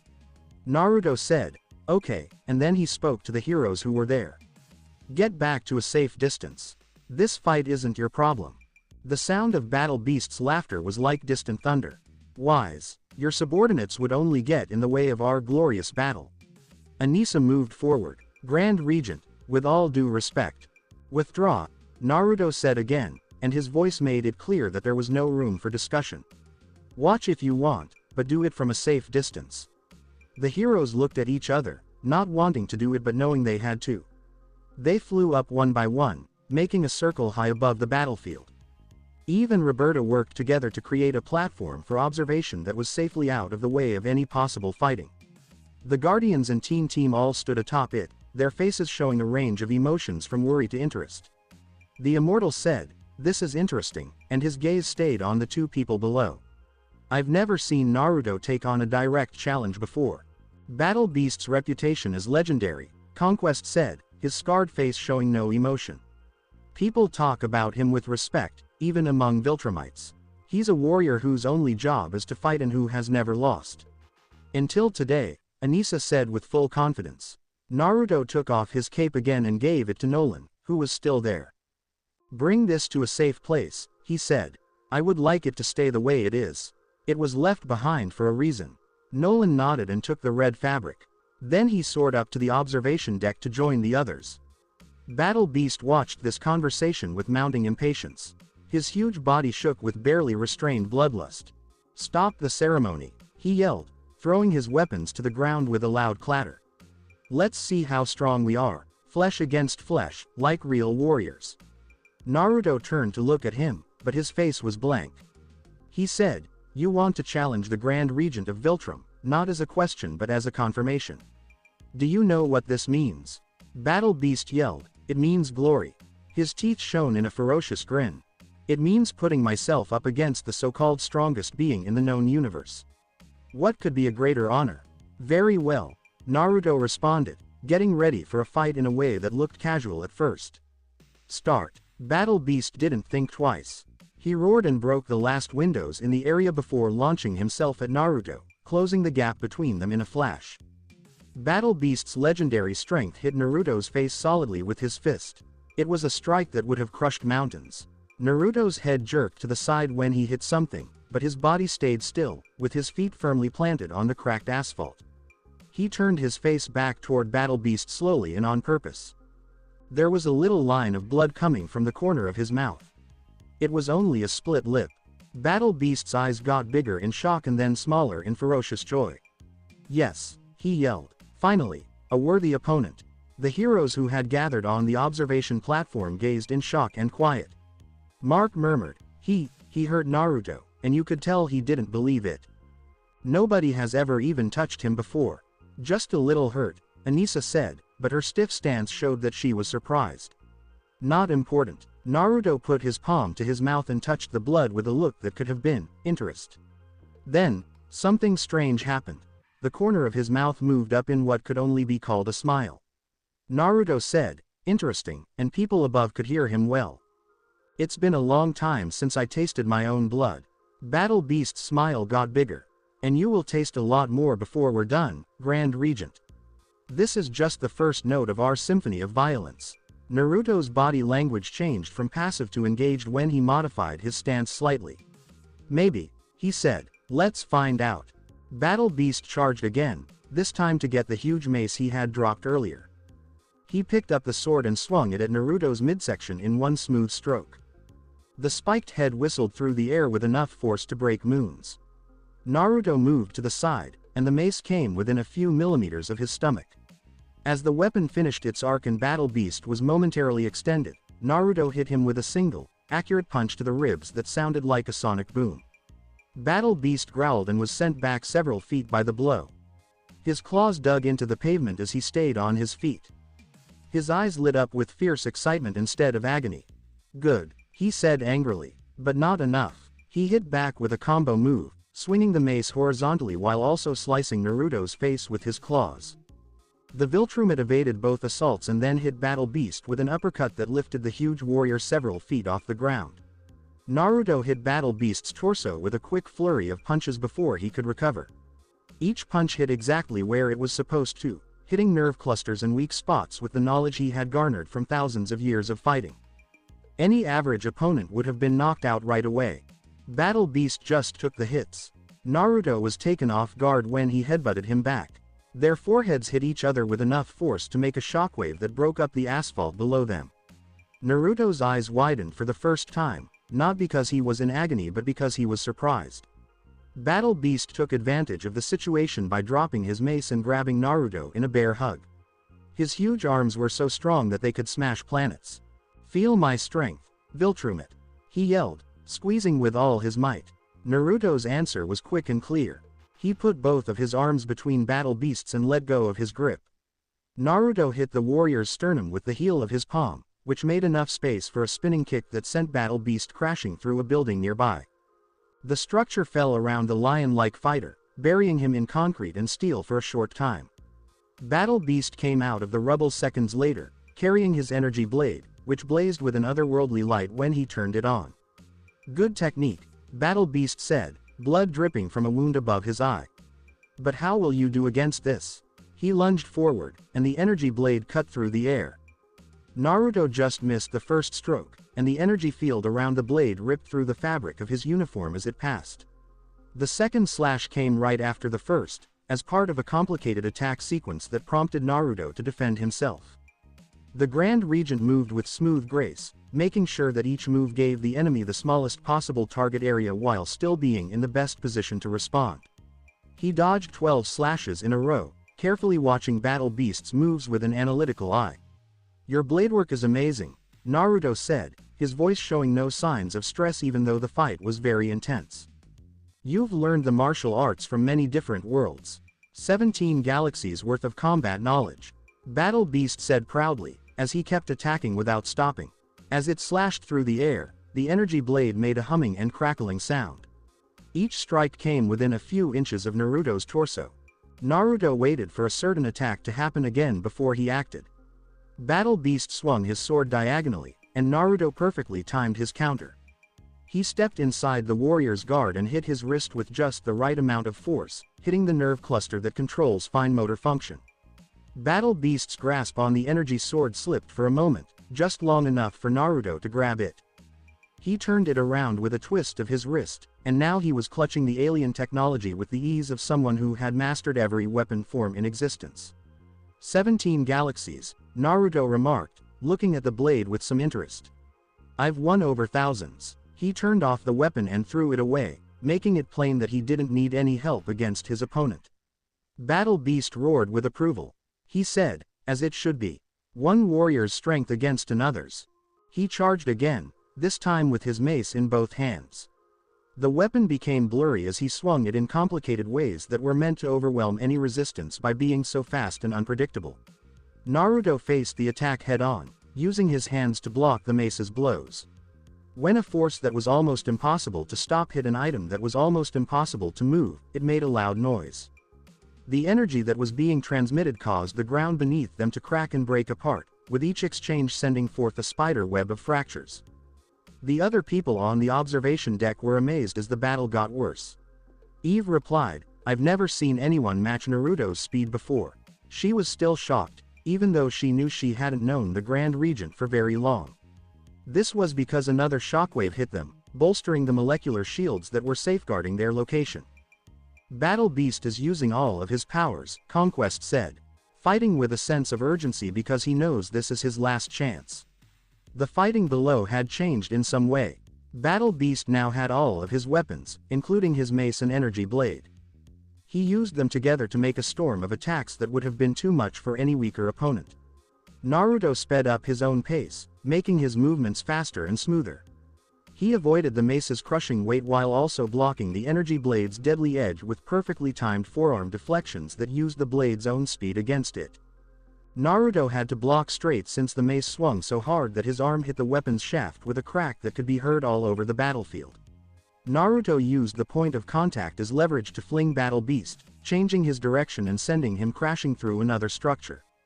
The building fell apart in a cloud of dust and debris, but Battle Beast came out right away, holding a third weapon, an energy bow that appeared in his hands. He knocked an arrow made of pure energy and shot it in one seamless motion. The arrow flew at light speed into Naruto's heart. Naruto intercepted the arrow only a few millimeters from his chest. The energy sizzled against his hand but didn't seem to hurt him. Battle Beast shot a lot of arrows in a row, and Naruto moved so quickly that he caught each one in turn until he had a handful of the energy missiles. He put them out with a quick flip of his wrist, and the energy went away without hurting anyone. He said, "Ranged weapons will not decide this contest." Battle Beast threw the bow away with a growl of anger. "Then taste my claws, Viltrumite," he yelled as he charged forward with even more rage.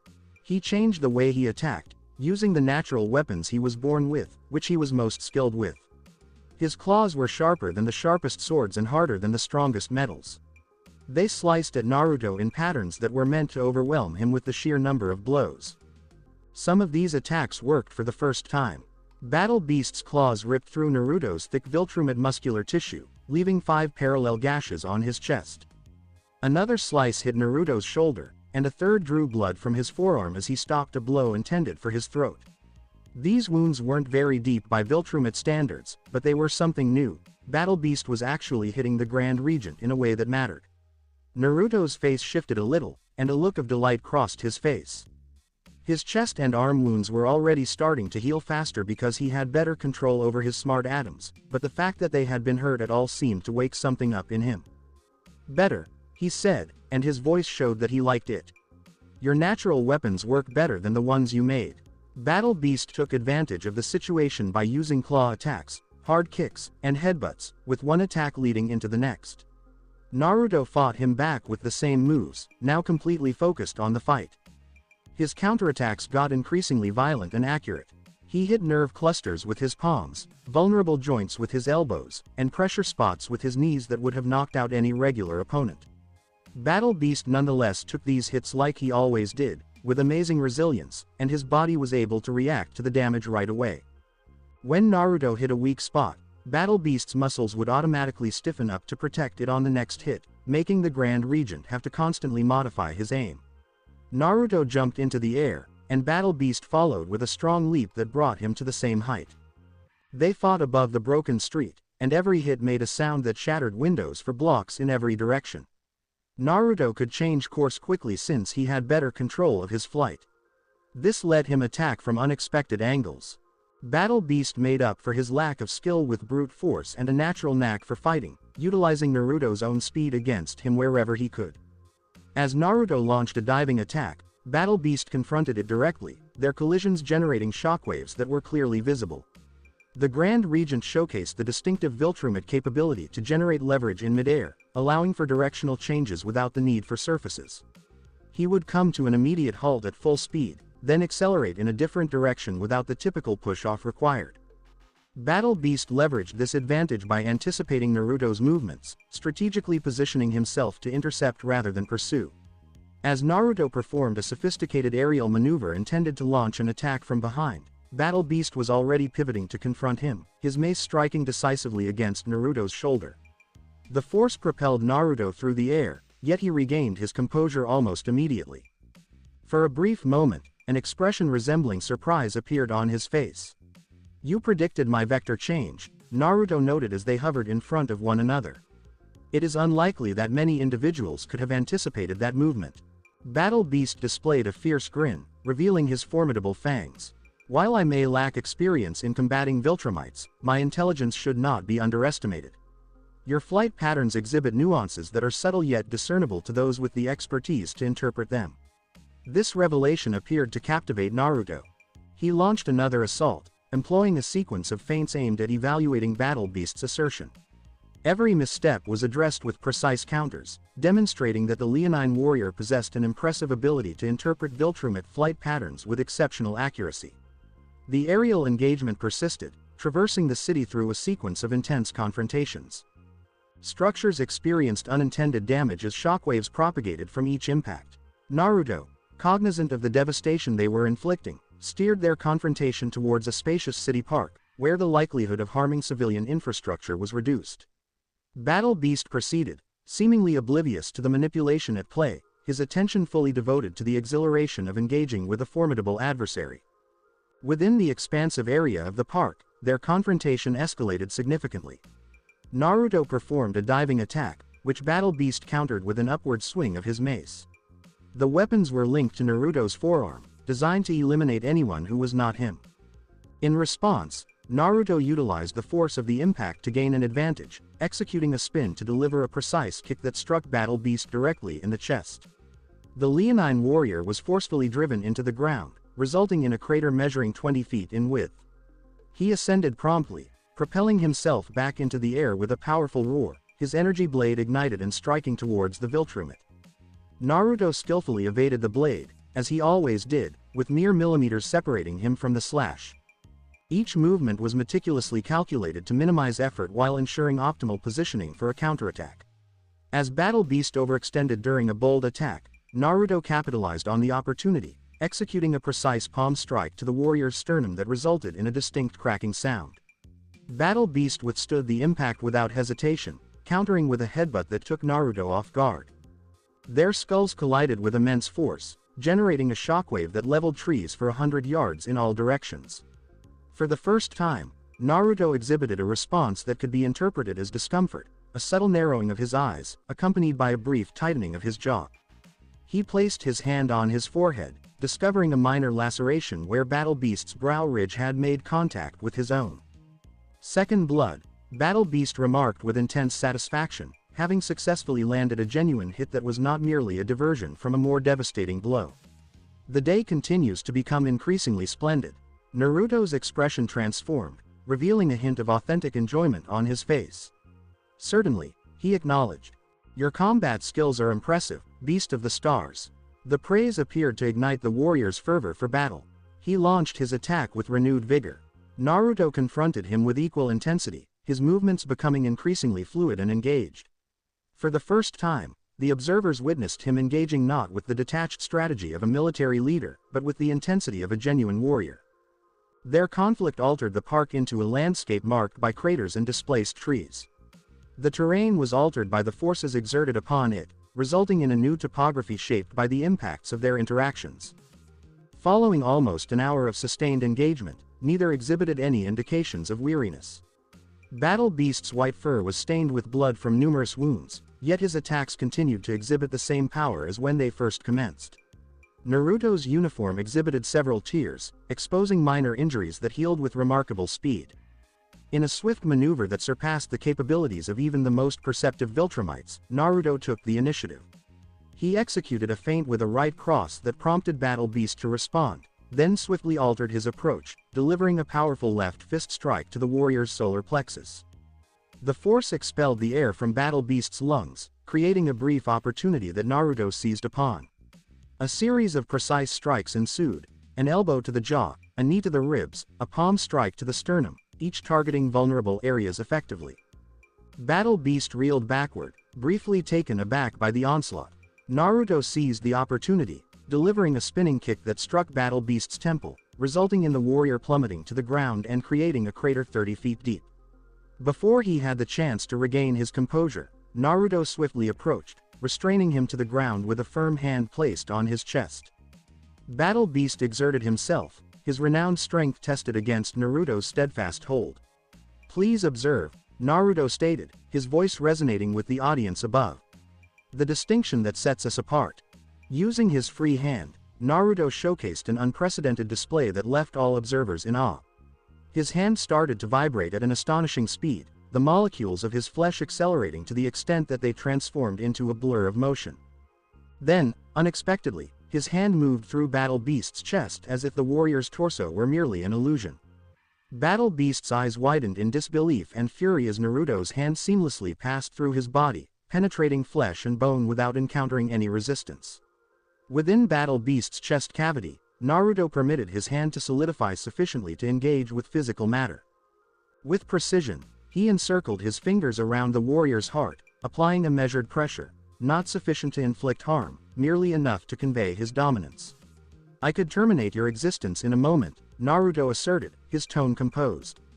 "Your strength, durability, and legendary toughness hold no significance in the face of my mastery over matter." Battle Beast growled, blood-tinged saliva spraying from his teeth. "Proceed, if you believe you are capable." Instead, Naruto adjusted his molecular structure once more, allowing his hand to pass through Battle Beast's chest without inflicting any harm. He rose, distancing himself from the defeated warrior. "Please rise," he instructed. "Our endeavor is not yet complete. I will not hastily consume this meal." On the observation platform, the individuals observed in astonished silence. "Did he just pass his hand through him?" Mark inquired, his voice barely above a whisper.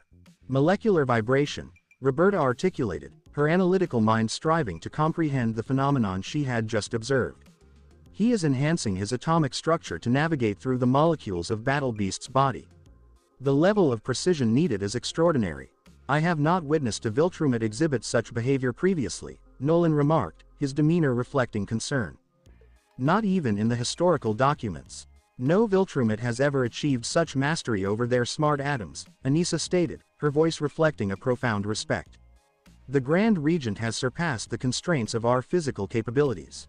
Below, Battle Beast had regained his footing, his expression a nuanced blend of anger, frustration, and, most unexpectedly, respect. "You deny me my honorable demise," he stated, blood seeping from multiple wounds across his imposing figure. "You engage with me, showcasing your dominance, yet hesitate to conclude the encounter. What is the reason for this?" "This moment is indeed rare," Naruto responded succinctly. "The chance to challenge myself against a formidable opponent arises infrequently. I would prefer not to see it conclude prematurely." Battle Beast observed him intently for a considerable time, then tilted his head back and laughed, a sound of authentic amusement rather than his typical battle fervor. "You Viltrumites, so focused on efficiency, on purpose, on the rational application of power. Here you are, the most formidable of your kind, extending a conflict solely for the sake of gaining experience." Naruto's expression was stoic, yet a glimmer in his eyes suggested a recognition of the irony that Battle Beast had pointed out. "Proceed," Naruto stated, returning to his combat stance. "Please demonstrate any additional capabilities you may have." Battle Beast's expression re-emerged, both intense and exuberant. "It is my pleasure, Grand Regent." The conflict persisted.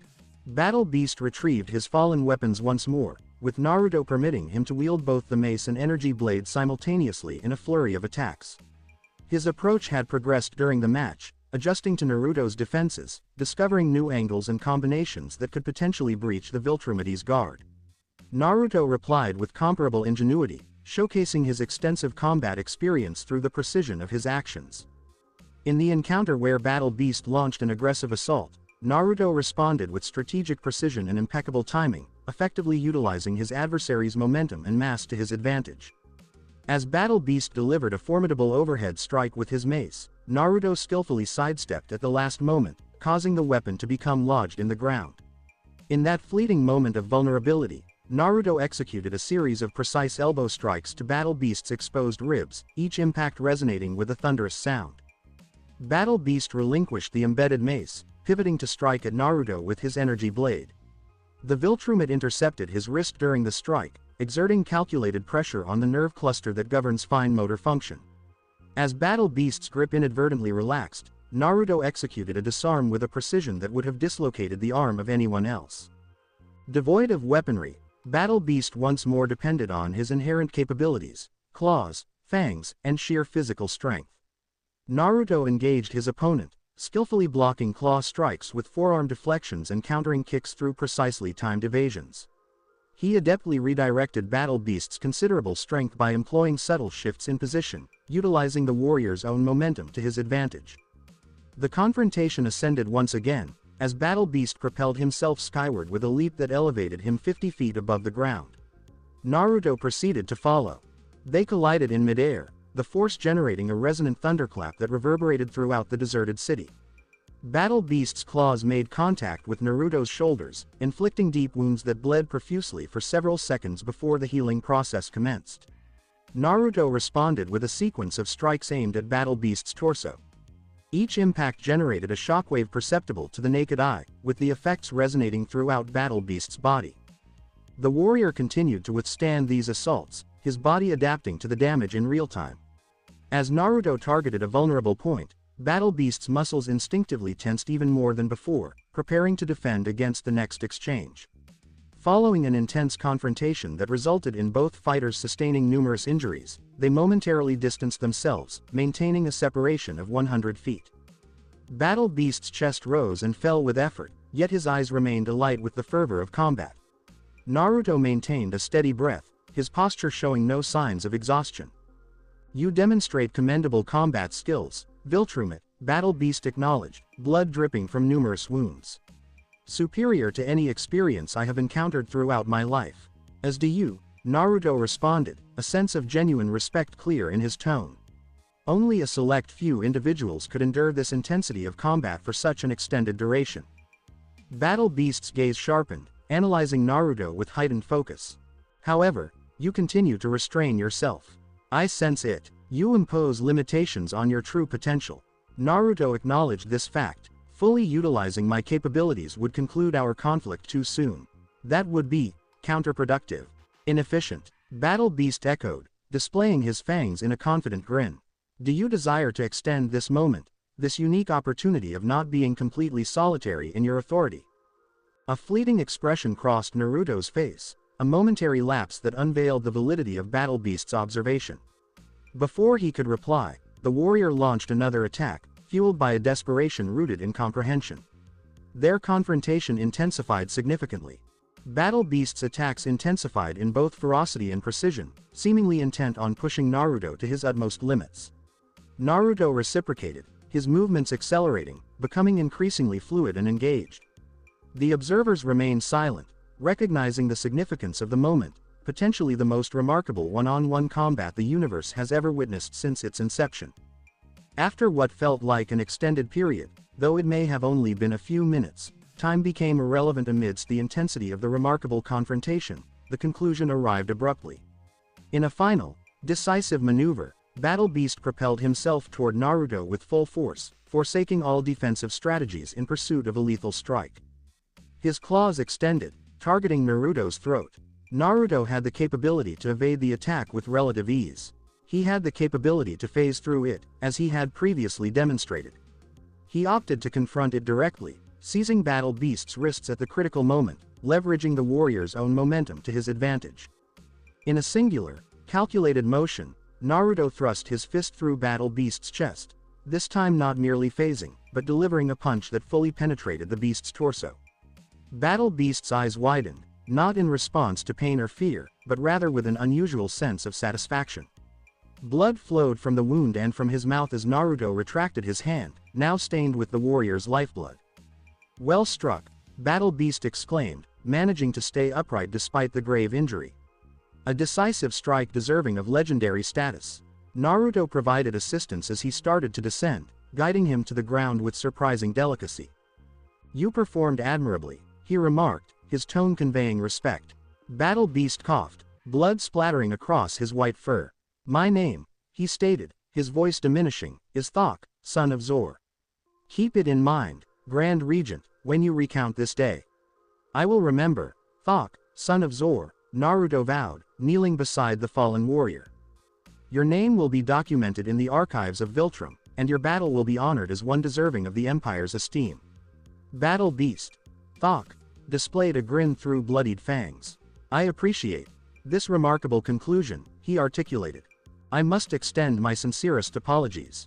Naruto's brow creased with concern. For what purpose? For not being what you were seeking, Thok replied, his breathing becoming increasingly labored. For not achieving your desire. To genuinely experience the excitement of combat, to alleviate the sense of solitude. A fleeting expression crossed Naruto's face, a moment of vulnerability that the onlookers had never witnessed prior. Neither anger nor pride, but rather an emotion resembling sorrow. You contributed all that you were able to, Naruto stated softly. It was greater than the majority. Thok acknowledged with a nod, his eyes starting to lose their brightness. In an alternate scenario, had I encountered more formidable adversaries prior to our meeting, we could have potentially been equals. Perhaps, Naruto concurred. With a final, rattling breath, Battle Beast's body became motionless, his intense gaze directed towards the sky above. Naruto extended his hand and closed them with a motion that appeared almost tender. For an extended period, the Grand Regent maintained his position beside the fallen warrior, his expression inscrutable. He gradually stood up, gazing at the observation platform where the audience observed in quiet contemplation. Conquest, he declared, his voice reverting to its characteristic authoritative tone. Prepare the body of Battle Beast for preservation. His hide will be removed and crafted into a garment that reflects his valor. A wave of surprise swept through the gathered heroes at this unforeseen directive. Grand Regent, Conquest inquired, his scarred visage revealing an uncommon astonishment. He was the most formidable opponent I have encountered in millennia, Naruto stated, his tone leaving no room for disagreement. His memory will be honored not through stone or metal, but through my being. All who encounter me will recognize him, will learn of Thok, son of Zor, and the conflict we faced together. Conquest acknowledged, comprehension emerging in his time-worn gaze. Your wishes will be fulfilled, Grand Regent. Naruto turned to Cecil Stedman, who had teleported and now approached with caution, as the battle had concluded. Director Stedman, please collaborate with the Viltrumite engineering teams to facilitate the reconstruction of the affected areas. Ensure that civilian infrastructure is prioritized. Cecil nodded, maintaining a composed expression in light of the remarkable events he had just observed. Certainly, Grand Regent, we will commence the assessment without delay. Naruto stayed in his position, gazing down at Battle Beast's body one last time as Cecil departed. On the observation platform, the others reflected on their experiences in their own distinct manners. Did he just order Battle Beast's skin to be made into clothing? Eve whispered, her voice filled with disbelief. Nolan clarified softly, it's not what you believe it to be. In numerous traditions, donning the hide of a worthy adversary represents the utmost honor one warrior can confer upon another. Battle Beast will always be an integral part of Naruto's narrative, ensuring that his legacy endures as long as Naruto exists. That remains unsettling, Mark remarked. Perhaps according to human standards, Anissa interjected. The Grand Regent has bestowed upon Battle Beast an immortality that is rarely attained by any being. His visage and stature will be identifiable throughout the Empire, his skill recognized by all who behold the Grand Regent adorned in his tribute. In close proximity, Roberta exhibited an unusual silence, her attention directed towards Naruto's figure in the distance. Her expression conveyed a depth that transcended mere fascination or admiration. It reflected a profound understanding of the isolation inherent in being fundamentally different from those around her. He possesses more than mere power, she whispered, seemingly to herself. He is exceptional, operating at a level beyond the reach of others. An ideal entity, and yet, the loneliest, the immortal concluded for her, his eyes reflecting a rare compassion. Power creates division. Absolute power creates absolute division. As Conquest oversaw the meticulous extraction of Battle Beast's body, Naruto ultimately averted his gaze, his demeanor reverting to the stoic facade that had become familiar to the world. The moment of connection and emotional vulnerability that had been evident during the battle's final moments was now meticulously concealed behind the facade of the Grand Regent. He made his way to the observation platform, his uniform tattered and stained, yet he maintained a dignified presence. The situation is under control, he remarked, directing his words to no specific audience. Please resume your designated responsibilities. As everyone dispersed, Nolan approached Naruto and extended his cape to him. An impressive victory, Grand Regent, he stated with measured respect. Battle Beast was an esteemed warrior. Naruto accepted the cape and proceeded to reattach it. Indeed, he concurred succinctly. He commanded respect. His memory will endure for as long as I live. For a brief instance, a semblance of understanding emerged between them: Nolan, who opted for human connection rather than Viltrumite solitude, and Naruto, who had never encountered such a choice previously. Subsequently, the moment concluded, and Naruto resumed his role as the Grand Regent, directing operations and managing the consequences of the day's occurrences with his characteristic proficiency. Yet, for those who had observed the conflict, who had caught glimpses of raw emotion, a deeper understanding of the essence of their ruler emerged. Beyond the strength, beyond the control, beyond the unyielding reasoning of Viltrumite rule, there lay an unexpected humanity, a desire for connection that even the most powerful entity in the universe could not fully stifle. They pondered: will he forever be solitary? Is there a chance that someone might come along to dispel the loneliness? They all seemed to be at a loss for words. The castle of Viltrum loomed quietly under the night sky, its formidable form shimmering in the moonlight that illuminated the summit of Mount Everest. Amanda stood at the threshold of the Grand Regent's private chambers, her breath caught for a moment by the sight before her. Naruto stood in front of a grand marble table, his back turned to her, deep in thought as he examined the two outfits displayed before him. The first was recognizable, his classic crimson cape adorned with its signature white sash, the uniform element that had identified him as Grand Regent for centuries. The second was something entirely fresh, a stunning coat made from the hide of battle beast, its off-white fur adorned with the faint traces of numerous battles, now kept as a trophy and a tribute. Amanda paused, feeling a wave of uncertainty about whether to intrude on what appeared to be a personal exchange. Just as she was about to pull away, Naruto spoke without looking back. "Come in, Amanda," he said, his rich voice resonating throughout the room. "It's nice to have you here." She moved closer, bridging the gap to the table. "I didn't mean to interrupt," she remarked, examining the two pieces of clothing. "I was just checking in to see how you've been holding up after everything." 3 days had passed since the clash with Battle Beast, 3 days since the Grand Regent showcased a level of power that Earth had never seen before. It has been 3 days since he ordered the preservation of his fallen opponent's hide as a memorial garment. "I'm in great shape," Naruto said, his tone straightforward. "The small injuries from the fight have completely healed." Amanda nodded, her gaze captivated by the new coat. The artistry was remarkable, turning Battle Beast's hide into a majestic attire fit for the Grand Regent. The fur was meticulously cleaned and treated, maintaining its natural white hue, with the faint battle scars that adorned it standing as a testament to the warrior it once belonged to. "So, you're actually going to wear him," she remarked, a trace of unease creeping into her tone. Naruto glanced over, observing her face intently. "You seem to have a strong reaction to the practice." Amanda responded even though it wasn't a question. "I see where you're coming from," she said thoughtfully. Nolan shared the significance of the tradition, emphasizing that it serves as a tribute, a means to keep Battle Beast's memory alive. "But yeah, from a human standpoint, it's still a bit unsettling." For a moment, Naruto paused, reflecting on her words. As he spoke, his tone conveyed an unexpected openness that she hadn't anticipated. He recognized that there are varying cultural viewpoints. What is considered noble in one culture might be viewed as savage in another. Amanda's eyebrows lifted a bit at this surprisingly thoughtful reply. Ever since she got the cellular acceleration device from Naruto and they shared that dinner, she found herself engaging with him more often than she typically would with others.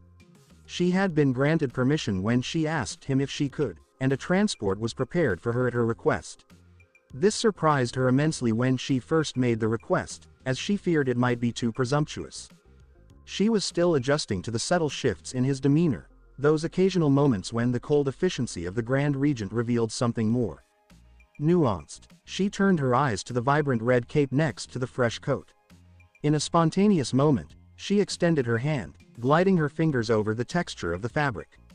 The material was truly unique, boasting strength surpassing steel while remaining lighter than silk, and it had a delicate sheen that beautifully reflected the light.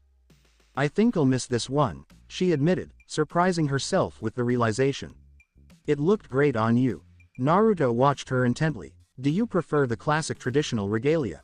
Amanda gave a small smile at his formal way of speaking. "I suppose I do. I remember the outfit you had on the day we met, the moment you handed me the device that transformed everything for me." Her fingers glided along the edge of the cape, recalling the instant during the Flaxon invasion when Naruto had thrown it to her for protection before unleashing his strength on the alien dimension. Additionally, I had the chance to keep it for you just once. It made me feel valued to be entrusted with the Grand Regent's cape. She remarked with a slight smile. A fleeting change danced across Naruto's face, a delicate alteration that would have gone unnoticed by anyone less observant. He appeared to be pondering something, evaluating choices with the same careful thought he brought to every decision. In a surprising turn, he reached for the crimson cape, lifted it from the table, and extended it toward Amanda. "Go ahead and take it," he said plainly. Amanda stared, her eyes wide with uncertainty. "Excuse me. If you value it, it is yours," Naruto said, his voice steady and straightforward, even though the gesture was unlike anything before. "I don't need it anymore."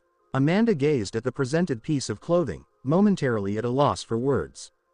"I can't accept this represents your role, your badge of authority." "It's a piece of clothing," Naruto clarified. "A replacement is on the way. The essence of my authority is embodied in who I am, rather than in what I wear." As Amanda continued to hesitate, a flicker of impatience appeared on Naruto's face. With a confident gesture, he moved closer and wrapped the cape around her shoulders. Amanda was taken aback by the unexpected gesture, leaving her momentarily frozen in place. The fabric draped over her, unexpectedly cozy and far weightier than it seemed. It was excessively large for her human form, gathering on the floor around her feet, yet oddly enough, it didn't seem absurd. "Oh," she said, her hands instinctively reaching for the edges of the cape, drawing it tighter around her shoulders. The movement brought the material close to her face, and she detected an unexpected aroma, something unmistakably Naruto, a blend of ozone and an unfamiliar essence, intriguing yet not off-putting. A warm blush crept onto her cheeks, and she tilted her head down a bit, trying to conceal her response. The cape carried his scent. It struck her, a moment that illuminated their intimacy in a manner she had not recognized previously. "Thank you," she said softly, her voice more composed than she had anticipated.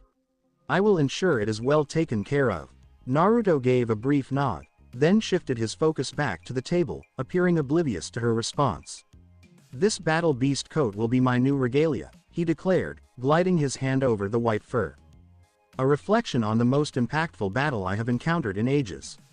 Amanda watched him closely as he inspected the new garment. Today, the Grand Regent seemed to carry an air of change. His usually stiff posture appeared more at ease, and there was a gentle warmth in his gaze. It wasn't overly dramatic, but to someone who had paid as much attention to him as she had, it was certainly noticeable. "You appear, I can't quite put my finger on it, but you seem more at ease," she noted carefully. Did the clash with Battle Beast prove beneficial in any way? Naruto took a moment to think about this. He recognized that it offered a sense of fulfillment that had been missing for quite a while. While Battle Beast didn't test my abilities, the encounter was quite engaging. Amanda nodded, grasping the situation more deeply than he might have thought. "Sometimes, it's important for everyone to give their muscles a good stretch," she remarked. Even the most powerful individual. For a fleeting instant, a hint of what could have been amusement danced across Naruto's expression. "That's a keen insight." A peaceful quiet enveloped them as Naruto picked up the Battle Beast coat, taking a moment to inspect it once more before putting it on in one smooth motion. The white fur draped elegantly over his broad shoulders, the garment fitting him flawlessly. The impact was remarkable, majestic, commanding, and oddly appropriate, as if the essence of the warrior had seamlessly integrated into the Grand Regent's refreshed persona. "It looks good on you," Amanda said sincerely, in a chilling, most formidable entity in existence, sort of manner. "Intimidation has its tactical advantages," Naruto said, but there was a hint in his voice that indicated he might not be completely earnest, a slight nuance that Amanda could have overlooked if she hadn't been listening closely. She beamed, playfully rearranging the large cape draped over her shoulders. "Well, having friends is important, you know." Naruto raised an eyebrow slightly. "Are we friends?" "Individuals you can engage in dialogue with," Amanda clarified. "Individuals who are not afraid of you or merely obeying commands. Individuals who perceive you as more than merely the Grand Regent." For a lengthy pause, Naruto remained quiet, observing her with a focus that could have felt unsettling if Amanda hadn't become somewhat used to it. When he finally began to speak, his words were deliberate, thoughtfully selected. He mentioned that the separation of authority is an essential requirement. "One I have embraced for ages. Just because it's necessary doesn't mean it's good," Amanda replied softly. Acceptance doesn't imply that you have to enjoy it. A thick silence enveloped the room, laden with unexpressed thoughts and meanings. Amanda realized she was in the private chambers of the most fearsome creature alive, donning his former regalia, openly discussing his emotional state with a candor that few would ever attempt. The ridiculousness of the situation nearly brought a smile to her face. "I guess I should head out," she said at last, hesitantly starting to take off the cape. "I hope I haven't taken up too much of your time." "Hold on to it," Naruto said, halting her with a hand motion. "Like I mentioned, it's yours now." Amanda paused for a moment, then gave a slight nod, adjusting the cape draped over her shoulders. "Thanks. It's truly the most one-of-a-kind present I've ever gotten." "It's not a gift," Naruto clarified, his tone gentle. "It's about shifting resources to places where they will truly be appreciated." This time Amanda chuckled, her laughter ringing out cheerfully in the otherwise serious room.